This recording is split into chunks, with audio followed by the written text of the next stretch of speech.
more than a world of time. 2008. Pay zero interest till 2008. It's happening this weekend at More Furniture for Less. Pay absolutely nothing till January and pay zero interest till 2008 this weekend at More Furniture for Less. Now open in Paradise Valley, just west of Cactus and Tatum. We all love to save. Save money, save time. Now you can save on something big. Digital services from Cox. Save on high-speed internet, digital cable, and digital telephone by going to Cox.com for the biggest and best deals Cox offers. That savings you can bank on. Just look for the piggy bank for big savings at Cox.com. Get the best deals by ordering online. Sign up today at Cox.com.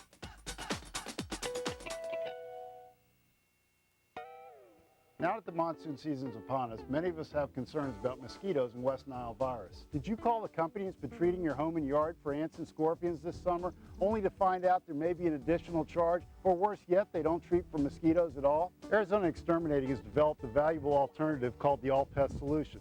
This program provides treatment for all of the pests that infest your home and yard, including mosquitoes and termites, at one price. Call us today for an inspection and ask us for the All Pest Solution.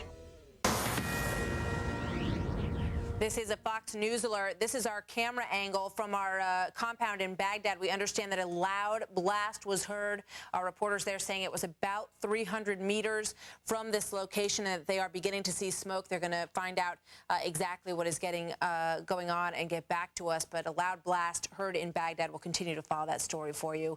This has been a Fox News alert.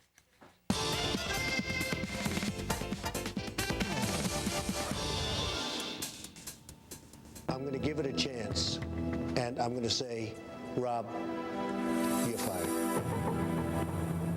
Ouch. About 17 people will hear that famous catchphrase from the Donald this season, 17 exactly. Of course, somebody had to be the first. Fox News entertainment reporter Bill McCuddy is here with the man who has the distinction of getting that first pink slip of the new season on The Apprentice. Bill. Yeah, hi, Martha. He was toast in that room, and he joins us now. Rob Flanagan is the first to go, the first to walk the plank, and it's a dubious congratulations. Thank you very much. You know, I hope that's buttered on both sides. We were watching as a nation, and we said, oh, it could be Pamela.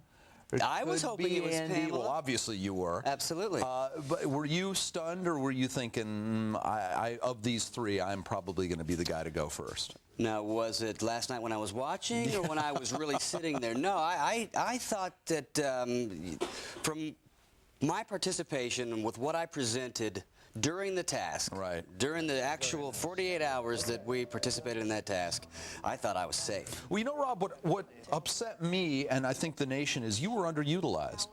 Yeah. I'll tell you what was underutilized was showing what I was doing. Yeah, I heard you talking in other news outlets today about the fact that you went and did some research at Toys R Us. Correct. Talked to some parents. Correct. But they weren't, and kids, but I guess when they edited the piece together, they were more interested in seeing the kids in the focus groups, and that meant what you did was going to end up on the cutting room floor. And so be it. It was there, I got fired, and I'm not a coulda, woulda kind of guy. So I mean, it's you know, what you see is what you get, and I got fired, and it doesn't really matter what I did apparently. I will say that the guy that you saw last night was not the guy, in my opinion, that got selected to be on that show. That guy was not. Everybody says that. Everyone comes back and says these things are always edited to make me look bad. No, I don't know if it was edited. I never said edited. You said edited. Well, I mean, Mark Burnett's what we saw is what we saw. He's a genius, right? He's a genius. He knows what he's doing. I got fired, and there you have it. You're looking forward to those reunion shows, obviously. You know. I want people to be nice to me. What's the job you're going to go back to now? What's the future hold for you? It's the same thing that actually got me on the show, at least as far as my business success, and that is selling promotional items, corporate solution packaging, and I just partnered with one of the top technology-related companies in our industry using proprietary technology to drive ROI for marketing. Which wow, I have no idea what that is, but it sounds very, very good. www.hotlink.com. Good for you. We'll leave it at that. Work the 15 minutes you have. Now, let me, in the time we have left, I want to show you a little consolation prize. Bill Rancic was here earlier today. He's written a book called You're Hired. God. Here's a little something for you to take back it? on the plane. Rob. Oh, my God. You looked so good on TV, I could have swore that you were going to win it. Call me at the... Oh, no. Sadly, he didn't put a number in there. He didn't put anything. Again, we have to say a dubious congratulations, but somebody had to go first, and it looked like you were going to be the victim. In the 10 seconds we have left, who do you like? Who do you think is going to make it to the end? I personally love Raj. That guy is for real. Watch out for Raj. I think he can unclip the bow tie, and he can fling it like a Chinese star. And John, watch out for John. Sharp, sharp young man that really knows how to throw people under the bus. Rob Flanagan, thanks for joining us. Thanks for having me. Martha? All right, Bill, thanks very much. Well, Hurricane Ivan devastating the island of Grenada, now bearing down on Jamaica with wind, rain, and monstrous waves. It could be on a collision course now with Florida. Stay with Fox News for the latest on Ivan's path. Studio B is coming your way at the top of the hour.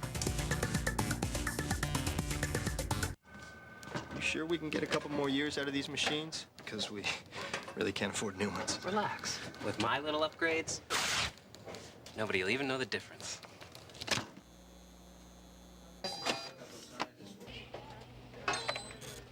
Oh, I love this one. This is spreadsheets, word processing, graphs, and this one's, I'm not sure what this one's for. There's a smarter way to make your office more productive. Man, I wish I was getting a Dell.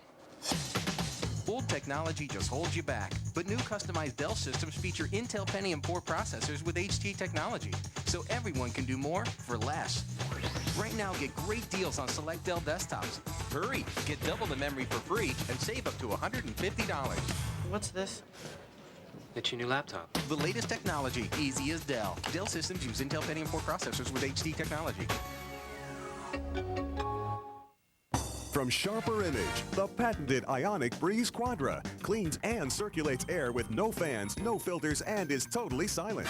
According to AC Nielsen, it's America's most trusted brand of air purifier and #1 in customer satisfaction. The Ionic Breeze removes allergens such as pollen, animal dander, also airborne bacteria, viruses, and mold, and helps leave your house smelling fresh and clean. Maintenance is easy. Just pull out the collection grid, wipe it with a cloth or sponge, and slip it back in. Through this special offer, you'll receive a $69 bathroom Ionic Breeze. It will help even dirty bathrooms smell fresh and clean. And a $39 car Ionic Breeze for cleaner air wherever you go. That's over $100 in gifts, free with your order. Call now and get a free 5-year replacement guarantee and ask about free shipping. Call 1-800-910-6881. That's 1-800-910-6881. Call now. I'm Oliver North. Here's what's on the next war stories. Go inside the Department of Homeland Security. From high-tech military facilities to explosives training and information gathering. Learn how they keep America safe. Plus, our exclusive interview with Tom Ridge. Sunday, it's America's War on Terror on a new episode of War Stories. Fox News Channel's acclaimed series, War Stories with Oliver North, is now available on videotape. Call now, 1-800-933-0760.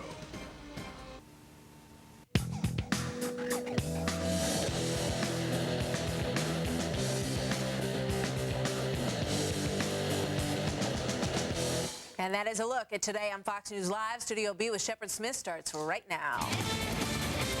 The news begins anew on Studio B, and you are looking live Key West, Florida, where most people are headed out of town under a mandatory evacuation order before the Sunshine State could catch its breath. From Charley and Francis, here comes Hurricane Ivan. The latest update is in. A revised possible track is set up to the minute from the Fox Storm team on what promises to be another awful weather maker for Florida and beyond. First, folks in Jamaica taking no chances after Ivan battered Grenada. 500,000 people on that resort island are told to head inland. Landfall there just hours away. Then heading for America, at least for now. Studio B live from the Keys, live from the National Hurricane Center, and on the ground in Jamaica. Plus, did Dan Rather get duped? Managing memos and damaging ones at that, dug up by CBS News for a report on President Bush's military service. But were they the real deal? Today, why one analyst says the memos supposedly from the 1970s may actually have been typed with a Microsoft program. And chatting with Condoleeza Rice, we'll sit down with a national security advisor and get her thoughts on where the U.S. is in the war on terror 3 years after the 9/11 attacks, and on the vice president's statement about the war on terror under a potential Kerry administration. That plus breaking news as it happens on Studio B right now. Now, live from Studio B in the world headquarters of Fox News, Shepard Smith. And good Friday afternoon to you. The weekend is upon us, which means another hurricane is upon us, and this time it's Ivan. Today on a crash course with the island of Jamaica. After that, it could hit Cuba, and then, most forecasters believe, the Florida Keys. Right now, it's 3 o'clock on the East Coast, noon on the West Coast, and the powerful Category 4 storm is about 85 miles away from Jamaica and moving west-northwest. At its current rate, Ivan's set to slam into Jamaica's shores just hours from now. Forecasters say it could bring life-threatening flash floods and mudslides. Ivan, already the deadliest hurricane to hit the Caribbean islands in a decade. More than 24 people killed already, and more deaths are expected as the storm moves across. 500,000 people have been told to leave the coastal areas of Jamaica, but many we're told are staying put.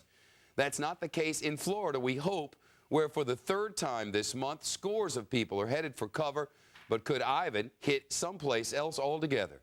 We have Team Fox coverage of the hurricane to be. Janice Dean tracking Ivan. Rick Leventhal live in its projected path in the Florida Keys. First from Studio B live to Jamie Colby at the National Hurricane Center with the update from the experts. Jamie? Hi, Shepard. This is the first time that 3 major hurricanes will hit Florida in one season. Here, the Floridians are preparing for the worst as they hope for the best. The pictures from Grenada, which had 90% of the structures damaged, have given Jamaica a sense of what's to come. Take a look at the satellite loop, and you can see the storm is very tightly knit, and it is making its way toward Jamaica, as you said, expected to hit within the next 24 hours, a direct hit at that. Warnings have also been issued, a hurricane watch for the entire island of Cuba, tropical storm warning also for Haiti, a very serious storm. Here in Florida, people who have experienced both Charlie and Francis just picking up the pieces from those storms, some of them just getting their power restored, are concerned whether or not their needs could be met on this third storm. Congressman Lincoln Diaz-Balart had this reassurance. I know these are tough times, but I think what people have to realize is that whatever it takes, the government will be there. We will be there to help them reconstruct. There's no higher priority, and we know we're going to have to pass a significant supplemental appropriations bill, but whatever it takes, and for how long as it takes, we will be there to help the state of Florida reconstruct and get back to normal. Now, Shepard, the concern in the last advisory of Max Mayfield here in the National Hurricane Center, not just for residents of Florida, not just for tourists, but for the thousands of relief workers who came here to help after Francis and Charlie. They, too, he said, should get out of the way. That's the very latest from the National Hurricane Center. Back to you, Shep. Jamie, thanks very much. Of course, they got to play a football game tonight. The last hurricane wiped out the Florida State-Miami game, which is really the beginning of a new era in the ACC. Florida State has dominated since they got in there a decade ago. Now, here come the Canes and all the rest. They'll play that game tonight, an unusual Friday night game on national television, while they wait for another hurricane to hit their state. A mandatory evacuation is now underway south of the UM in the Florida Keys. Folks are lining up on the highways to leave town. They're also lining up in the home improvement stores, as you might imagine, buying tools and equipment to get their homes ready again for the storm. Rick Leventhal has his galoshes and his Smurf suit ready, but today not necessary. The calm, I suppose, Tricky. Yeah, it's a pretty nice day actually here in Key West. It's hot and muggy, but not too bad. But anybody who's been down here knows that on a Friday afternoon, the streets would be packed with cars and the sidewalk shoulder to shoulder with tourists. And as you can see, Duval Street, the main drag in Key West, I can walk out in the middle of the street and there is virtually nobody out here. You can see the storefronts are all pretty much boarded up. In fact, to our left over here, you can see some more guys boarding up their storefront down the block there. In fact, Chris Pontius just went down the street to Sloppy Joe's. Down this way, one of Key West's most famous bars. Take a look at some pictures he shot. Sloppy Joe's is closed, as are most of the bars and restaurants in town now. The grocery stores are either closed or closing tonight at 6 o'clock. Police tell me that half of Key West's 28,000 residents or so have heeded the evacuation orders, but they cannot force people to get out. Of course, the tourists and the non-residents were told to leave Key West yesterday, and the rest of the Keys were told to evacuate today. Starting with Key West at 7 a.m., the middle Keys, Marathon, Duck Key, Con Key, and others were told to evacuate after noon today, and after 4 o'clock this afternoon, the upper Keys are being told, get out. Ocean Reef, Key Largo, Isla Mirada, not just visitors, but residents too, because Ivan is coming. Of course, Ivan has done terrible damage in the Caribbean, now headed for Jamaica, as you mentioned. The residents there, 500,000 told to get out of the low-lying coastal areas. All businesses have been closed in Kingston, which could be right in the path of Ivan with those powerful Category 4 winds. It's expected to hit Jamaica late tonight or early Saturday, and there are warnings of life-threatening flash floods and mudslides. Cuba, of course, also in the path of this storm, and Fidel Castro going on television today, or last night actually, to warn residents and to tell people that if everybody sticks together, things should be okay. And of course, Shepard, Florida now in the position of recovering from 2 storms, getting ready for another. And the people of Key West, they haven't had a serious Category 4 storm hit this island in 85 years. You can understand why some people, Shep, might be a little nonchalant about this one. Yeah, no doubt, and we'll talk a little bit more about that because as some of our viewers may know, 67,000 residents in Monroe County, which is the Keys and a little bit of the southern tip of Florida, and the tax structure has changed down there so much over the past few years. Property taxes have gone sky high, and a lot of people who lived there their whole lives had to move away because they couldn't afford the taxes anymore, which means there's this whole new crowd of people down there. As Rick just mentioned, a whole new crowd of people who've never dealt with this. They're a hardy lot. They haven't been evacuating for many years. And there are a lot of worries about what happens if they don't evacuate this time. We'll get out to more of that with Rick in just a few minutes. But first, so what's Ivan likely to do after Jamaica? Will it hit once again in the state of Florida? Our Foxcaster Janice Dean is here, the weather machine, checking it out. And Janice, I guess now a little bit of westward movement. It looks like it, Shepard, absolutely. Just a little bit of westward movement, and it changes the track ever so slightly. Let's take a look at it. Of course, Category 4, we know that, 145-mile-per-hour sustained winds, and we still have watches and warnings in effect. Of course, a hurricane watch for the whole area of Cuba as this thing comes through, as well as Jamaica and the Cayman Islands, and a little bit of Haiti and Dominican Republic. Let's look at this latest track. Of course, the next one comes out at 5 o'clock. We'll keep you posted on that.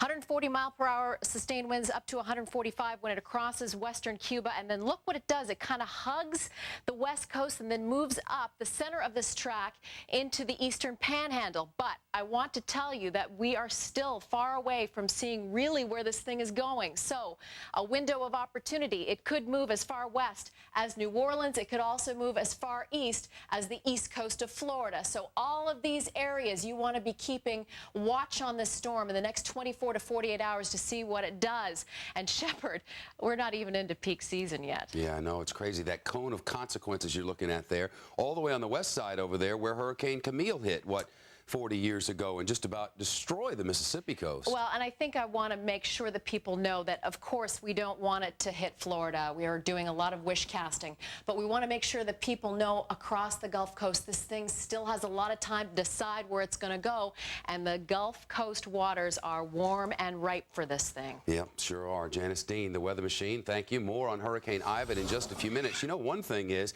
after you get past Cuba and before you get to Florida, there's some dry air in there, and there's some mid-level shearing, and shearing is basically wind that cuts across and sort of chops the tops off hurricanes. In a perfect world, it might slow it down. It might. We'll talk with a meteorologist about how the path of the storm could change over just the next few hours, and we'll ask Neil Cavuto to join us to talk about Ivan's impact on the economy, not just in Florida, but making a dent in your wallet all over America.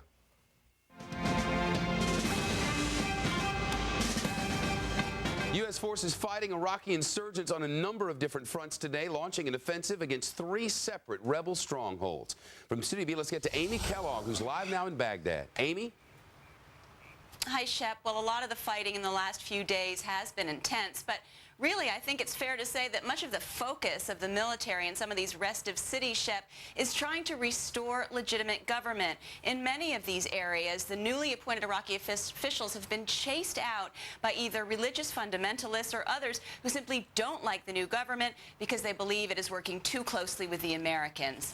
And then, of course, there is the ongoing tension between members of the Iraqi police and followers of radical Shiite cleric Muqtada al-Sadr.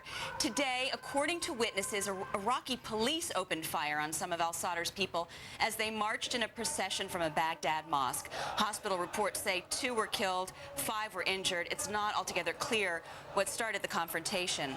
Sadr has his supporters for sure, but he's also got a lot of enemies, and twice this week, Iraqis have marched in the holy city of Najaf to denounce him. Many blame him for being the cause of the massive destruction in Najaf after 3 weeks of fighting, and they're furious about the religious courts he set up in Najaf when he was in control of the shrine there. There are allegations of torture in those courts.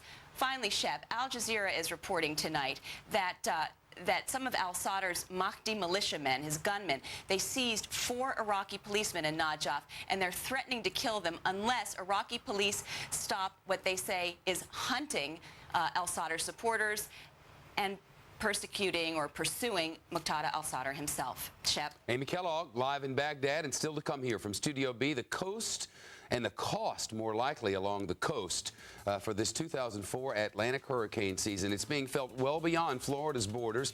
How and why every American will be paying the price. Plus, Condoleeza Rice on the record. Was it fair for Vice President Cheney to suggest that we could be more vulnerable to terror attacks under a Kerry administration? We asked Condoleeza Rice, and you'll hear her answer coming up. Plus, new information on just released documents about President Bush's National Guard service. Is it possible now that CBS got duped? Are the memos fake, or are they genuine, with genuine concerns about the president's service? We'll have new information. And sacred ground turned into hallowed ground. An explosion ripping through a church. How it happened ahead, plus the latest on Hurricane Ivan. We're with you all weekend for live, nonstop coverage beginning on Sunday. Hope you'll be with us.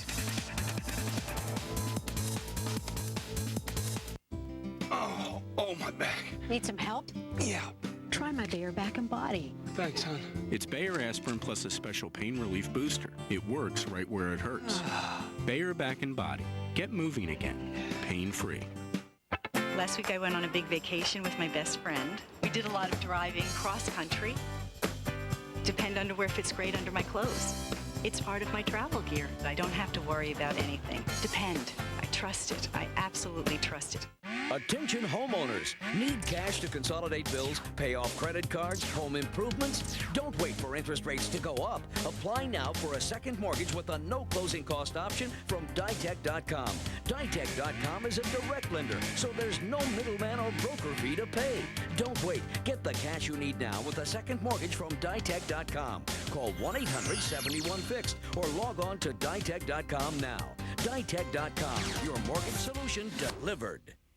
Attention Medicare recipients. Do recent changes in Medicare benefits have you confused? Do you know that Medicare may cover a significant portion of certain respiratory medications? Med4Home offers low-cost inhalers, portable nebulizers, and breathing medications delivered right to your door.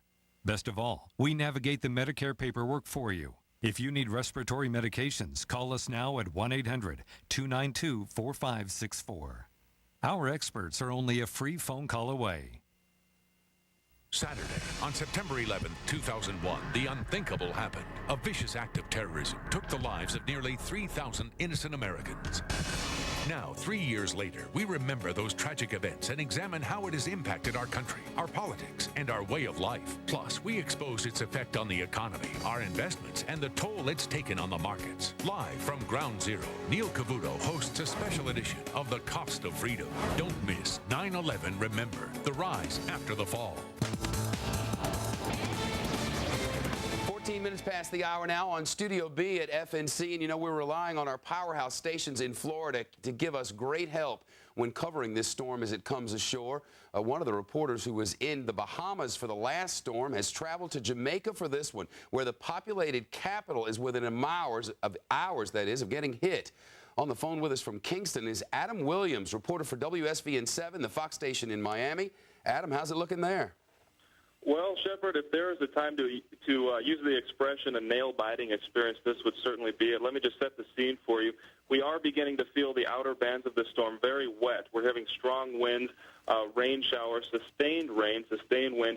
They are not hurricane force winds just yet. Latest satellite images we've been able to see from where we are indicate that we are going to feel the full force of this beast, if you will, beginning around 7 o'clock Eastern time tonight, and that it could go all the way through 3, 4 o'clock tomorrow morning. As Jamaica is set to hit a direct and potentially devastating hit, people prepare. We've seen people boarding up their homes, putting shutters up. And at this point, 500,000 people have been ordered to evacuate. Of course, they are packing into local shelters here. Shepard? All right, Adam, stay safe over there. We'll be checking in with Adam Williams throughout the weekend and the week to come. And with us in Tampa now is Paul Delgado, the chief meteorologist for our other Florida powerhouse station, WTVT in Tampa. Paul, we were talking yesterday about maybe a little shift to the west. Is that what you're seeing? Yeah, I mean, you know, watching the satellite loop, and there's definitely been maybe a slight jog to the west, but in the overall big picture, we're still looking at west-northwest movement, eventually more northwest, then eventually north, and maybe north-northeast towards our state. That's on your screen, Shep. That's a visible satellite loop, and you can actually see the eye. It's about, say 80, 85 miles southeast of Kingston, Jamaica. We had the report from WSVN reporter showing the winds increasing in Jamaica, and between now and about midnight tonight, that island is just going to get hammered. What's your sense of how well this thing's going to hold up, Cuba and beyond? Well, you know, it's a couple things you want to consider. First of all, it will pass close to Jamaica. Jamaica has mountains up to about 7,600 feet. It will pass across Cuba. You can see the path on your TV set over Cuba. That obviously has a significant landmass, not that wide, but it's significant. And then the waters west of the peninsula are a little bit cooler because of the recent hurricanes that have moved through. The water temps off, say, Clearwater Beach here are in the low to mid-80s. So there's some factors along the way, including some shearing, that will weaken the storm. Notice also 1:45 Sunday 8 a.m., 1:25 Monday at 8 a.m., and then 1:15 Tuesday at 8 a.m. But I want to stress, if that map was to verify with that center off the west coast of Florida Tuesday morning with a 115-mile-an-hour storm, that's devastating for the west coast. Our coastline is highly populated. There's a lot of population, obviously. The water is very shallow, and we had significant flooding here during Tropical Storm Francis, and we had a southwest wind of only 50, 55 miles an hour. We had major flooding from Tampa Bay up and down the entire west coast. A storm like that, places like Punta Gorda and Port Charlotte, they just can't take that rain, can they? Yeah, and another factor to consider too, Shep, you see the white line, the track line. We stress to our viewers, don't necessarily stare at that white line. There's going to be shifts left and right. And don't forget, with Charlie, it was on that white line, and at the last minute, 4 hours before landfall, it took that shift to the right, and instead of making landfall in Tampa Bay, it made landfall down in Punta Gorda. So this is a changing situation. The upper level winds will change over the weekend, and we'll see how that plays out for the state of Florida. Hey, you got to prepare for a worst case scenario, and I know that's what Floridians and people all along the coast are doing. Is there anything that could make this thing strengthen? Say it heads into the middle of the Gulf. Yeah, and anything is possible. And Shep, if you ever talk to the folks down in Miami at the National Hurricane Center, they do a pretty good job with the tracking, but they admit that the intensity forecasting really leaves a lot to be desired. And there have been times when there have been hurricanes predicted to be a Category 2 and they're a Category 4, and vice versa. Times when we're expecting a Category 4 to be in the Gulf and it turns out to be a Category 2. The whole overall track forecasting pretty good. This on the map now is showing the upper level features. This is a water vapor imagery, and we're showing high pressure. Notice how there's an open door, an open window from the south, and that's why we think the hurricane is going to find that open door. You have the red to the right, the red near the Mississippi Valley, that's high pressure, and you can tell the window is open for that hurricane to move basically north and north-northeast. Paul Delgado of Fox 13 in Tampa, and for the West Coast, Paul and his team will be with us through the weekend too, and man, do we appreciate it. Hurricane Camille, mentioned it a short time ago, hit on August the 17th of 1969, the strongest storm in the past 100 years or so. Came ashore as a Category 5 and destroyed everything in its path. This one doesn't look to be that, but most anything can happen. Stay with Studio B and Fox News Channel for continuing coverage. That's still to come throughout the weekend. My interview with Condoleeza Rice is coming in just a few minutes. The economic impact of all of this on the state and the rest of the country. Stay with us.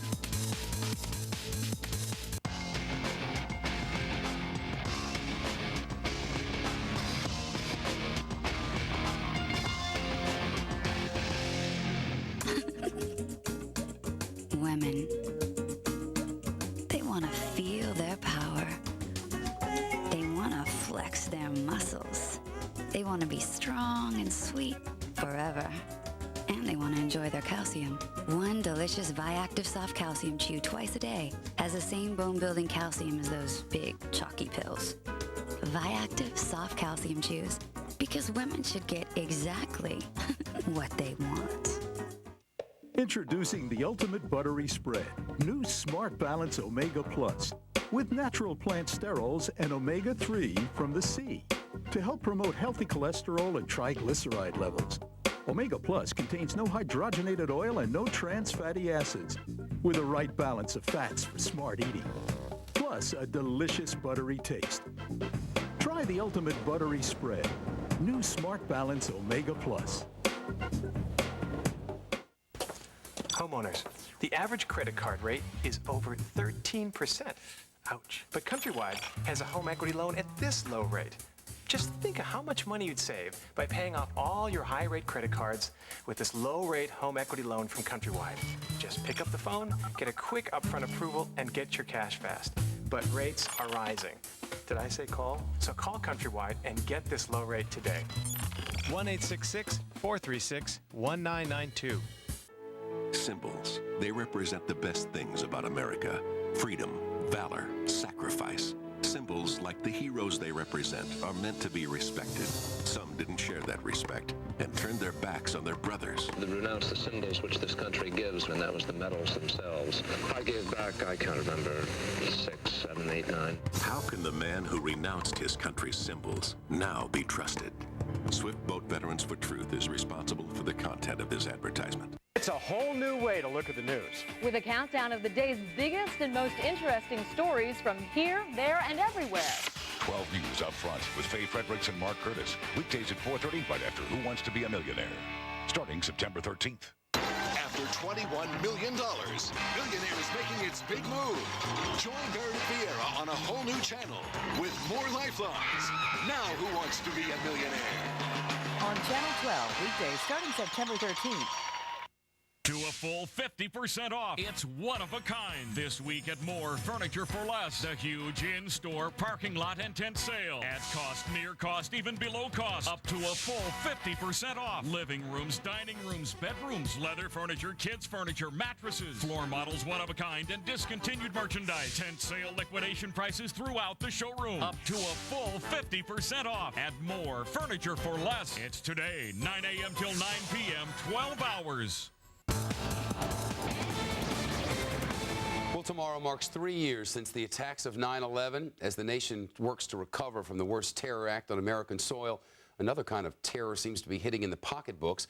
Hurricanes causing billions of dollars in damage in Florida and beyond, but the toll can be felt all across the nation. With us now from the newsroom in New York's Neil Cavuto, the managing editor of the business team and host of Your World. Neil, we were adding it up down there, and I guess once you put citrus into the mix and the oil derricks offshore and all the rest, it's a countrywide problem. It is a countrywide problem, and it's interesting. We were trying to crunch the numbers ourselves, Shep, and this could be upwards of a $20 billion hit for the U.S. economy, and I'm including in that, this is from the from the 2 hurricanes we've already had, and the third one that could be coming, because it leads to higher prices for things like plywood and generators and flashlights and batteries across pretty much the country. And so that includes the increased cost for these things. But it does have a big effect. You know, there's always this argument back and forth, too, Shep, as to whether the extra money that you spend to rebuild it helps the economy.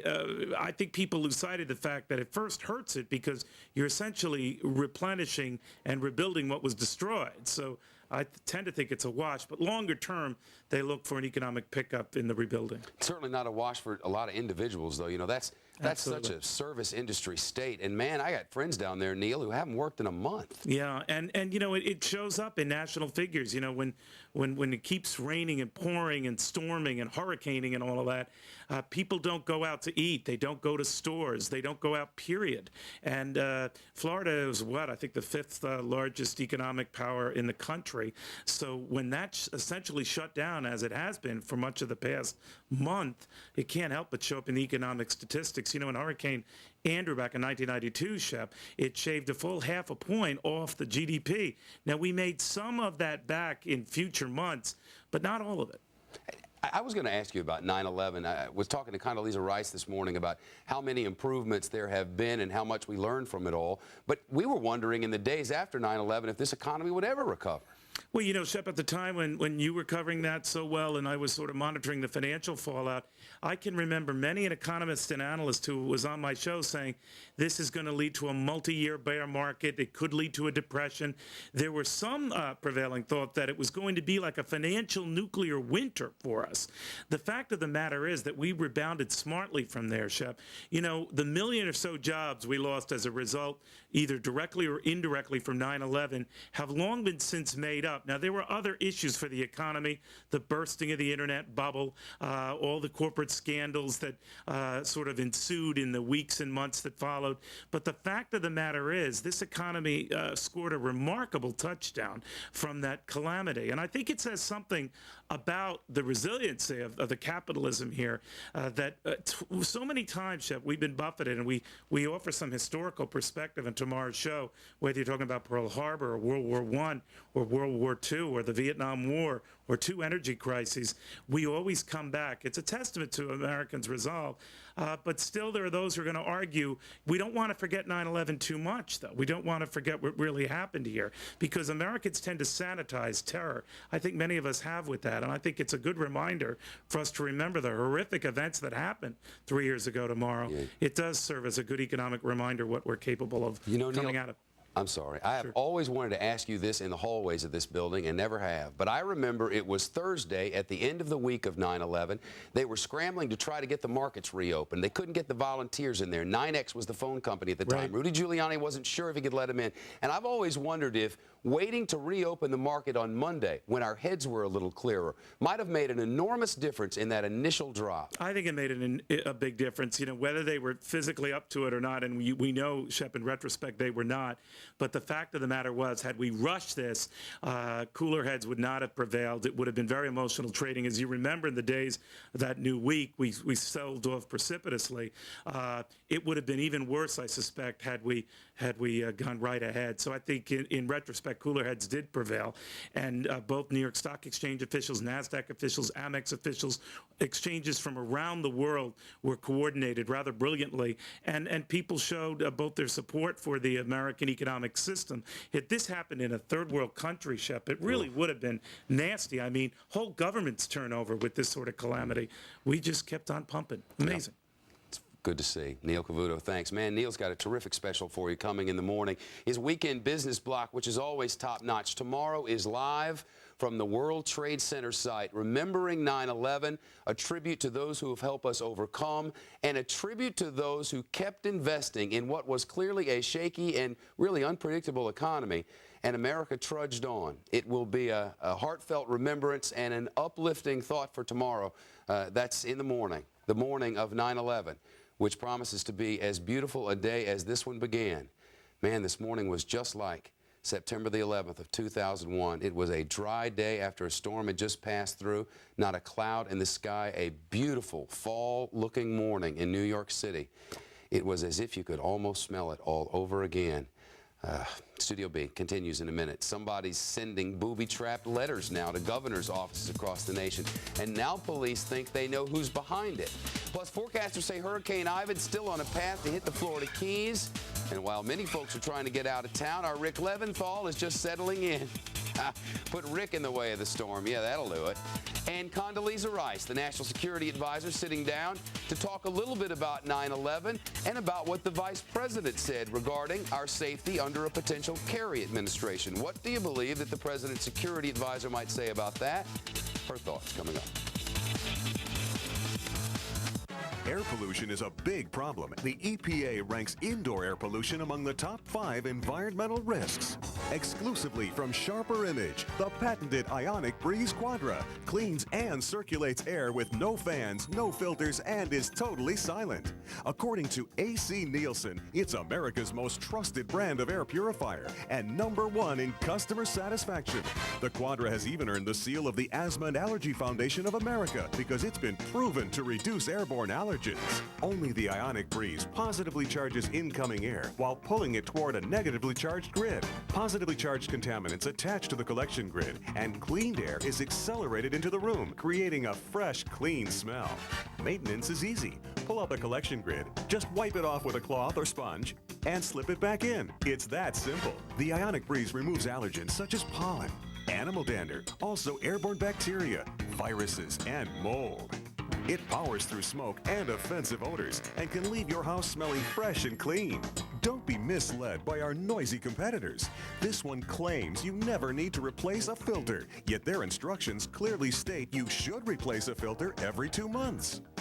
In 5 years, hidden costs of filter replacements and electricity can add up to over $1,000. The Quadra requires no filters and uses almost no electricity. Order today and we'll give you a $69 bathroom Ionic Breeze. This powerful compact helps even dirty bathrooms smell fresh and clean 24 hours a day. And we'll also give you a $39 car Ionic Breeze for cleaner air wherever you go. Try the Ionic Breeze Quadra for 60 days, and if you don't love it, send it back. But keep the bathroom and the car Ionic Breezes, over a $100 value as our free gift. Call now and get a free 5-year replacement guarantee and ask about free shipping. Call 1-800-308-6177. That's 1-800-308-6177. Only one network has the highest rated business show. Your World. The most trusted team of anchors and correspondents. Top 5 business shows on cable are all on Fox. Only one brings you the market movers. Top CEOs, the top cabinet officials, the President of the United States, they've all talked to us. Only one beats CNBC and CNN night after night. The channel of financial record. Only one. Only Fox News Channel.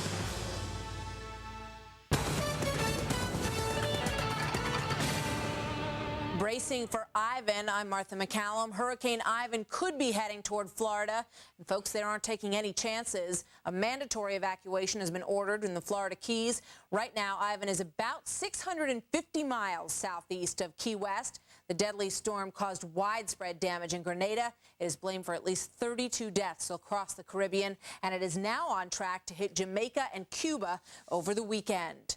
And more weather trouble could be on the way. Scientists say El Nino conditions have developed in the Pacific Ocean that could last through next year. It occurs when warm ocean temps affect air pressure and wind currents. El Nino could cause droughts, storms, and flooding. And in London, U.S. Embassy officials have paid tribute to the British victims of the 9/11 attacks 3 years ago. 68 white roses, one for each victim, were laid in the ceremony at the Memorial Garden in London's American Square. The garden, which contains a piece of the New York World Trade Center, will be closed for a time tomorrow to allow families to grieve in private. And finally, a penny saved may no longer be a penny earned in some parts of Europe. Following action by Finland, Belgium, and the Netherlands, they want to ditch their 1 and 2 cent euro coins because of their tiny purchasing power. But students in California are putting pennies to good use. They held their second annual Pennies for Peace drive yesterday. The money raised helps fund demining efforts at schools and soccer fields in Afghanistan. And that is a look at your latest headlines. I'm Martha McCallum. Now back to Studio B with Shepard Smith.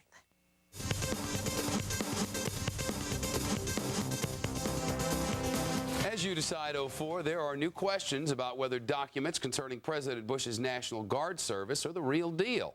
CBS News first reported the memos on the CBS Evening News and 60 Minutes. They were said to be from the president's squadron commander. In a sit-down interview, the commander's son tells Fox News he does not think they're authentic.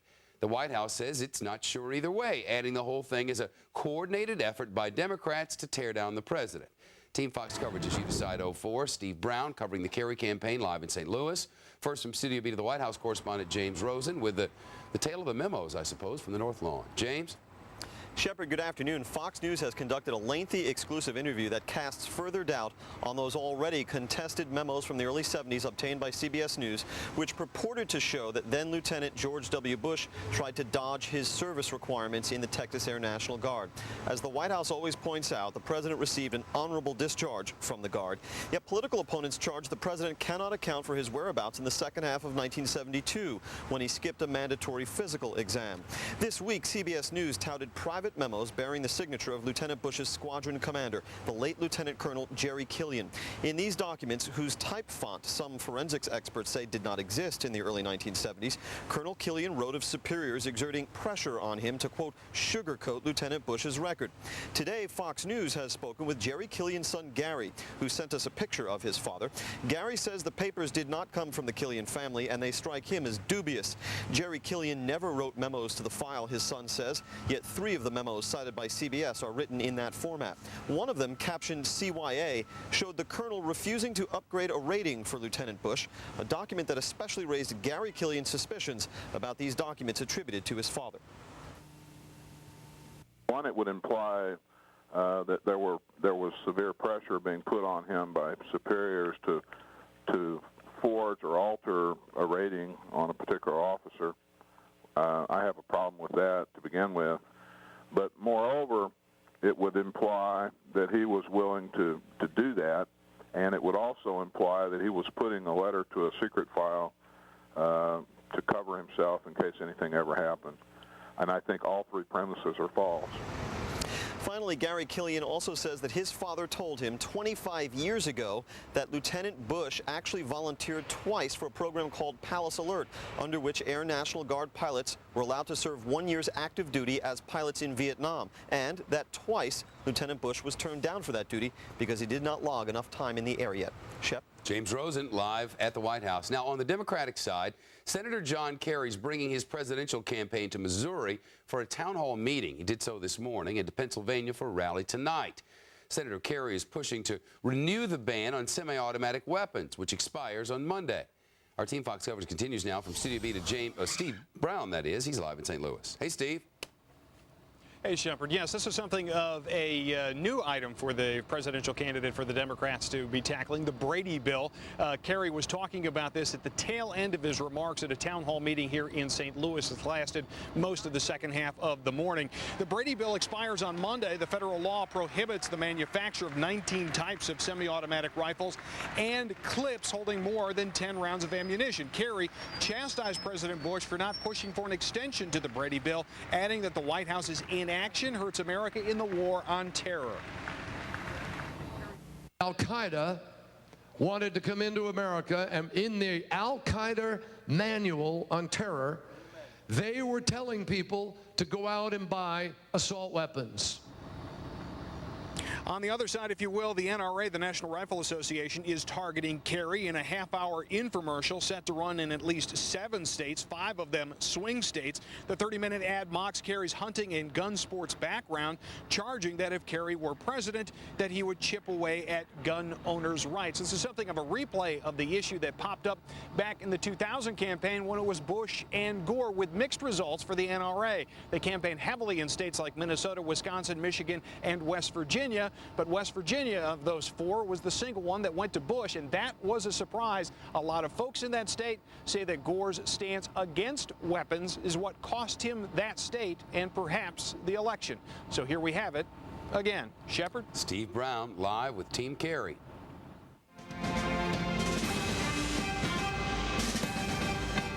Tomorrow, September the 11th, marks 3 years since the United States was pulled into the global war on terror. Now the man in charge of the Pentagon is delivering what he calls a progress report on that war. From Studio B, let's get to the national security correspondent, Brett Baer. He's at the Pentagon. Brett? Shep, fired up. Defense Secretary Rumsfeld looked back at September 11th, 3 years later, saying the Bush administration has done a good job and has made the world a safer place. He delivered remarks today at the National Press Club, said, not surprisingly, that he said he was optimistic about the situation in Iraq, saying the Iraqi government, with U.S. and coalition help, is making progress. And then, in classic Rumsfeld style, he headed into the question and answer period. The Financial Times today editorializes that it is, quote, time to consider Iraq withdrawal. Who put that question in? He ought to get a life. If he's got time to read that kind of stuff, he ought to get a life. Rumsfeld insisted numerous times the war in Iraq is worth it despite the cost in money and lives. He said in a post-September 11th world, the administration cannot deal with terrorism or threats with law enforcement operations. Rumsfeld said the U.S. needs to stay on the offensive to prevent other attacks. The extremists are determined to destroy states. They are determined to destroy free systems. They are determined to take their violence and spread it across this globe. And we can't let them do it. And the Financial Times is wrong. Rumsfeld said eventually U.S. troops will pull out of Iraq. He was asked when that would happen. He said he did not know, but it would be when Iraq would be able to provide its own security sometime in the future. Shep? All right, Brett Baer live at the Pentagon.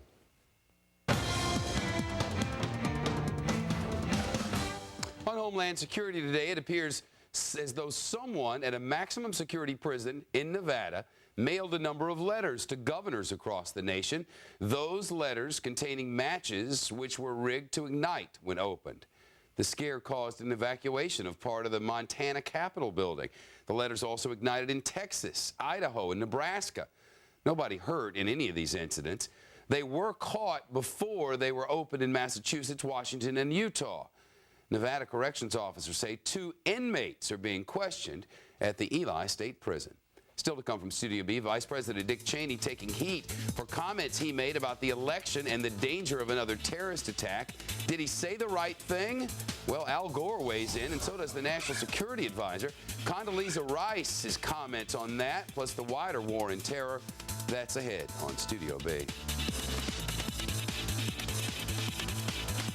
Attention Medicare recipients. Do recent changes in Medicare benefits have you confused? Do you know that Medicare may cover a significant portion of certain respiratory medications?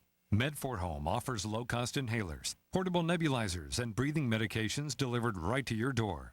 Best of all, we navigate the Medicare paperwork for you. If you need respiratory medications, call us now at 1-800-292-4564. Our experts are only a free phone call away. Oh, what are you? Ah, yes, yes, good. No, yes.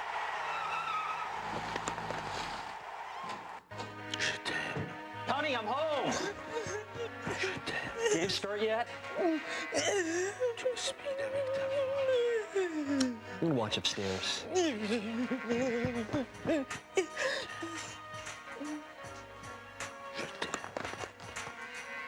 Cheese it. Get your own box. Discover the secret of Nature's Tears Eye Mist, an entirely different approach to eye care without eye drops. When your tear film is dry, your eyes feel dry. Nature's Tears Eye Mist naturally supplements the tear film with Biologic Aqua Absolute Premium Standard Grade of pure, all-natural water. Nature's Tears Eye Mist, just a mist. All natural, safe, convenient, no preservatives. Nature's Tears Eye Mist can be purchased nationwide at selected eye care professionals and drugstores near you. I'm Oliver North. Here's what's on the next war stories. Go inside the Department of Homeland Security. From high-tech military facilities to explosives training and information gathering. Learn how they keep America safe. Plus, our exclusive interview with Tom Ridge. Sunday, it's America's War on Terror on a new episode of War Stories. Fox News Channel's acclaimed series, War Stories with Oliver North, is now available on videotape. Call now, 1-800-933-0760. Vice President Dick Cheney has now clarified, as he put it, a controversial remark he made earlier in the week. He says electing John Kerry does not necessarily mean the United States will be attacked by terrorists again. On Tuesday, the vice president told supporters there's a danger that America will be hit again if voters, quote, make the wrong choice. The comment sparked a bit of a political debate, with former Vice President Al Gore weighing in. Just in the last 24 hours, the claim by Bush and Cheney that the American people must give them 4 more years in the White House or else we'll be hit hard, in their words, by another terrorist attack, is a sleazy and despicable effort to blackmail voters with fear.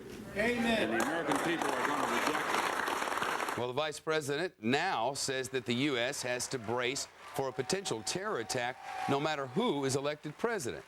This morning at the White House, I asked Condoleeza Rice about the vice president's statement and about the broader war on terror 3 years after 9/11. We certainly have to be concerned about terrorism in our election season. There is some information and evidence that they look to what happened in Madrid and look to try to affect elections around the world. Everybody is working very hard to try and prevent another incident. We have to remember that the terrorists only have to be right once. We have to be right 100% of the time. And that's why defending ourselves is important, but it's even more important to be on the offense and to fight them there so we don't have to fight them here. On the home front, was it fair when the vice president said that we would be more vulnerable as a nation under a Kerry administration? The vice president has talked about what he meant in those statements, and I don't think that anyone needs to personalize this. What the American people will look at is they'll look at the strategies of the two candidates for the fight in the war on terrorism. As the National Security Advisor, is it your sense that we would be more or less vulnerable under a Kerry administration? Well, I'm not going to try to comment on that. I mean, I'm President Bush's National Security Advisor. I think we've done a really very good job in circumstances that, frankly, no administration thought it would find itself in. This president has built a worldwide coalition against terrorism. On any given day, when we sit and read the threat terrorism reports, we're reading information that's come in from countries all over the world. The idea that somehow America is going it alone is just false. America has France and Germany as lead nations in Afghanistan. Of course, in Iraq, we have 30 nations, including good allies like South Korea and Japan, who've come all the way from Asia to be involved in Iraq, not to mention Great Britain and Italy and Poland. We have good friends and good cooperation in the war on terrorism worldwide. We were talking last night how hard it was to believe that it's been 3 years. 3 years. How has your life, all of our lives have changed, but how has Condoleeza Rice's life changed? There's no doubt that starting your day with a terrorism threat report is different than it was before September 11th. We literally sit in the Oval Office with the President and the Vice President, the Chief of Staff, Andy Card, the FBI Director, Tom Ridge, my counterpart for Homeland Security, Fred Townsend, and of course the CIA. And we sit there and we go over what's going on in the terrorist threat. Is the file bigger these days? Well, the file is bigger because we have so many more sources of information. You hear about so much chatter now. But it's largely because we now have sources we didn't have. The disturbing thing prior to 9/11 was that there frankly was so little chatter about anything on the American homeland. I mean, virtually nothing. And that's because we didn't have the allies abroad, in particular in places like Pakistan, who could help us work the problem. We didn't have an Afghanistan that is now a friend and ally in the war on terrorism. So I consider it, in a kind of odd way, I consider it a good thing that we have more chatter, more volumes of information, because it means that people are really working the problem and we're getting the information. And certainly concerns leading up to the election year, and with 3 years since the day. Tomorrow morning. Still to come from Studio B, continuing coverage of Hurricane Ivan. We'll look at who's evacuating the Florida Keys and who is not when we go back to Rick Leventhal in Key West, coming up.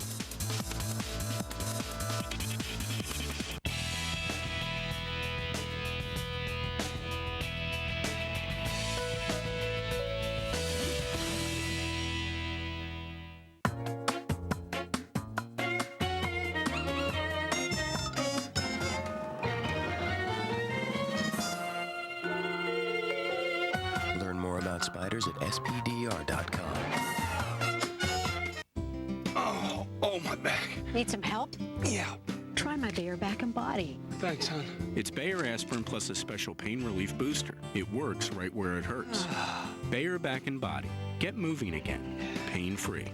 Need cash? Don't charge it on your credit cards. Get a home equity loan with a no closing cost option from Ditech.com. Use the cash to consolidate bills and lower your monthly payments. Just call 1-800-71-FIXED or log on to Ditech.com. It's not easy to figure out what your home is worth. If you're thinking about selling, HouseValues.com can put it all together for you. Find out what your home is worth, free on the web at HouseValues.com. That's HouseValues.com. It's a whole new way to look at the news. With a countdown of the day's biggest and most interesting stories from here, there, and everywhere. 12 News up front with Faye Fredericks and Mark Curtis. Weekdays at 4:30 right after Who Wants to Be a Millionaire. Starting September 13th. After $21 million, Millionaire is making its big move. Join Meredith Vieira on a whole new channel with more lifelines. Now Who Wants to Be a Millionaire? On Channel 12, weekdays starting September 13th.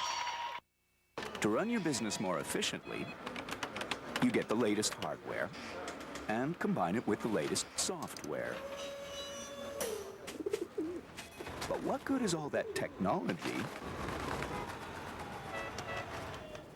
if your communications provider's still doing it the old-fashioned way? Call Cox Business Services today and find out how we can help your business run more efficiently.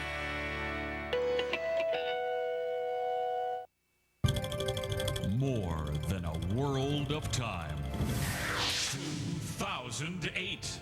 Pay zero interest till 2008. It's happening this weekend at More. Furniture for less. Pay absolutely nothing till January. And pay zero interest till 2008 this weekend at More. Furniture for less. Now open in Paradise Valley, just west of Cactus and Tatum. Ever wonder what happens to satellite TV when bad weather hits? Well, when the storm clouds come, satellite can go. Bye-bye. Which is why I stick with Cox. With Cox, I don't have to worry about losing the signal, no matter how bad the weather gets. But if a storm does hit, I can check the local conditions 24/7, which I can't do with satellite. So I always rely on Cox to keep on running, instead of just running away. Don't get stuck with satellite.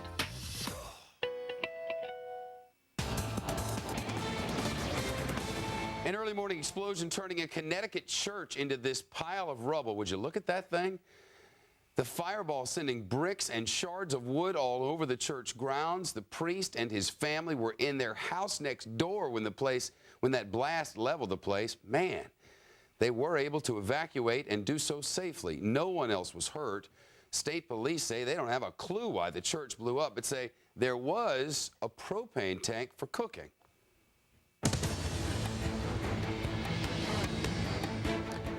If Ivan does hit Florida, it'll be the third hurricane to hit the state so far this season, the third in a month. That hasn't happened in nearly 40 years.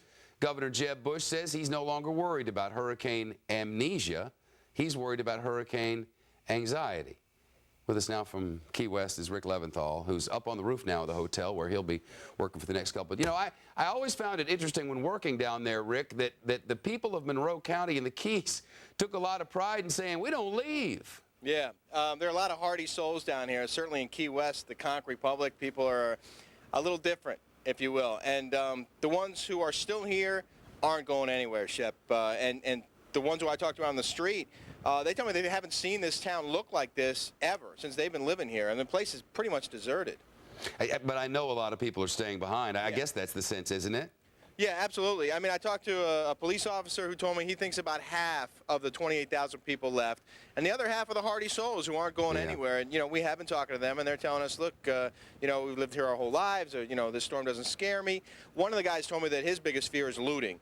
Yeah. And that does happen after storms. We'll give you a look around town here. Behind us here is where the sun sets every night. Tonight, we're probably around 3.5 hours from now. And, you know, the Mallory Square? In Mallory Square, thank you very much, which is usually very full of tourists. And that cat lady's there. And right. The juggler. And the fire eaters and that sort of thing. But, you know, that's expected to be nearly empty tonight. And then, you know, here you're looking at Duval Street over here, which, you know, would be crowded. It would be full of cars and people. Wow. And you see just a very slow trickle of traffic. And, you know, a few locals hanging around. We talked to a couple people, bartenders, whose bar is shut down. There's that blue awning down there. That's probably where we're going to have dinner because we hear that they're going to be open. What is that? It's some bar, and I think they're going to show the Miami FSU game later. So who are you picking, Canes or Knowles? Wow, Canes. Yeah, you know, that's what conventional wisdom. I guess they've beaten Florida State 5 times in a row now. Yeah. But now they're both in the same conference, and for once the ACC has something to talk about besides basketball. But it's in the Orange Bowl, right? In the OB down in South Florida, and I guess they did it today because they got rained out by another hurricane last week. And I don't know if you know this, but the Rebels, without Eli Manning, are going to Tuscaloosa to play Alabama on ESPN2 tomorrow night. How did I know we'd wind up talking? Well, I didn't know it, but I figured it's much more important. You see, the thing is, this new quarterback, he's a little shorter than Eli was, and he had a rough week last week, but I think the man can play football. Does anyone know more about Mississippi football than you? Oh, you bet, dude. I'm telling you, football is a religion, and Saturday is the holy day. I'm telling you that. I don't think we're going to get a chance to watch that game because we're probably doing live shots all day tomorrow. Well, take some time off to watch Bama and the Rebels, dude. I'm serious. It's going to be great stuff in Tuscaloosa. I would like to do that. There was a time when Ole Miss came to town and you just started the parties hours early. Those days are over now, young man. Well, if we can get back on topic for just No, we can't. They're going to kill me because we're out of time. Fine. We know about the hurricane. It's coming. Hopefully it won't kill you there, Rick. That's my hope. I hope so, too. Be safe, my man. You and your crew, man, they put Tricky in the worst places. Coming up, Florida bracing for a hurricane, in case you didn't hear. It's what it says right here, scrolling down. The state's still trying to pick up the pieces from Charlie and Francis. Your World with Neil Cavuto's on the way. Final thoughts before we leave on this September the 10th, 2004. She was in the hospital screaming that she did not want them to hurt her again. I have type 1 diabetes. It was heart-wrenching to hear a 3-year-old cry from having her finger poked. With the Freestyle, she's not afraid to have her sugar checked. And it doesn't hurt. Freestyle has given our family freedom, and Hannah can be a 3-year-old. And now, introducing the newest member of the Freestyle family, Freestyle Flash, the world's smallest meter. So I have NFL Sunday Ticket? Yep, you get up to 200 NFL games. And you get DirecTV's best programming package for 4 months free. 4 months free? Am I dreaming? No, sir. Are you sure I'm not dreaming? Because all of a sudden, Carmen Electra's hitting on me, but she's got the body of my old high school gym teacher. Okay, you might be dreaming, but the whole DirecTV thing, that was real. Good. NFL Sunday Ticket only from DirecTV. Sign up now and get DirecTV's best programming package free for 4 months. It's our best offer of the year. You sure we can get a couple more years out of these machines? Because we really can't afford new ones. Relax. With my little upgrades, nobody will even know the difference.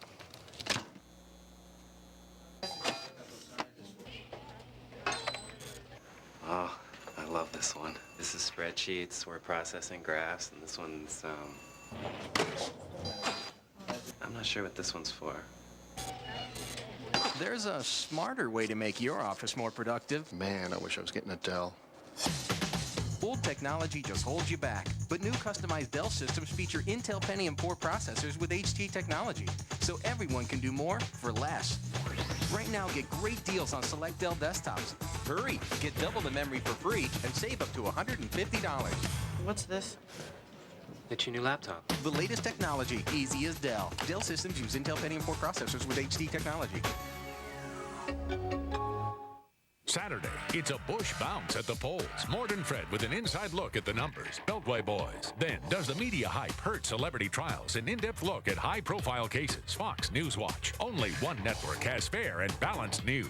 Fox News Channel. Saturday, they want 4 more years of Bush. He's not wavering, and that's just key. It's Presidential Politics with David Eisenhower and Julie Nixon Eisenhower in a Cal Thomas exclusive on After Hours. Only one network brings you explosive interviews. Fox News Channel. And then there's this before we turn off the lights in Studio B, where you're in the market for a car. You'll probably look under the hood, right? Check out the engine, the battery, the oil dipstick, the windshield wiper fluid, kick the tire, don't forget the snake. A woman in New York getting more than she bargained for after taking a car for a test drive. Noticing the hood was slightly open, she inspected, finding a 3-foot python hanging out down by the engine. The woman says she then screamed at the top of her lungs. A cop managed to get it out, the snake that is, without hurting anyone. We're told the snake escaped from its owner's home earlier this summer. It's now been returned home. Pythons in the house. Yeah, that's good. I'm Shepard Smith in New York. That's a wrap on Studio B. I'll be back later tonight for the Fox Report, 7 o'clock Eastern Time, 4 o'clock Pacific. Your World with Cavuto on deck. Hello, Neil. Can you imagine? Something's wrong with my car. The engine's hissing. I don't know. Wait till it constricts. Holy cow. Wow. Great story. Thank you, Shep, very much. We've got a busy hour ahead. The very latest on Ivan, including a guy live in Jamaica, quite literally battening down the hatches. But with a twist today, a Floridian who says all this rebuilding after hurricanes is a waste of money. And he's in Florida. Why, he says, not another dime for federal coffers to pay for local storms. And why, even with oil refineries evacuating the Gulf, oil prices were sliding around the world. And its stock traders are nervous about prices for everything from plywood to flashlights going through the roof. They have a funny way of showing it. Get ready. Your world is now.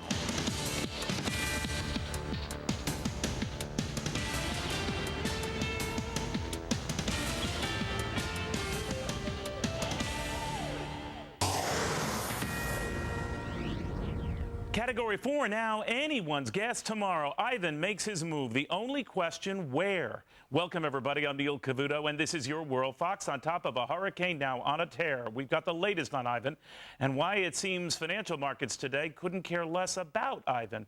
First, to Mother Nature, Fox Weather Center, and we've got Rick Reichmuth with the very latest on Ivan's path. Hey, Rick.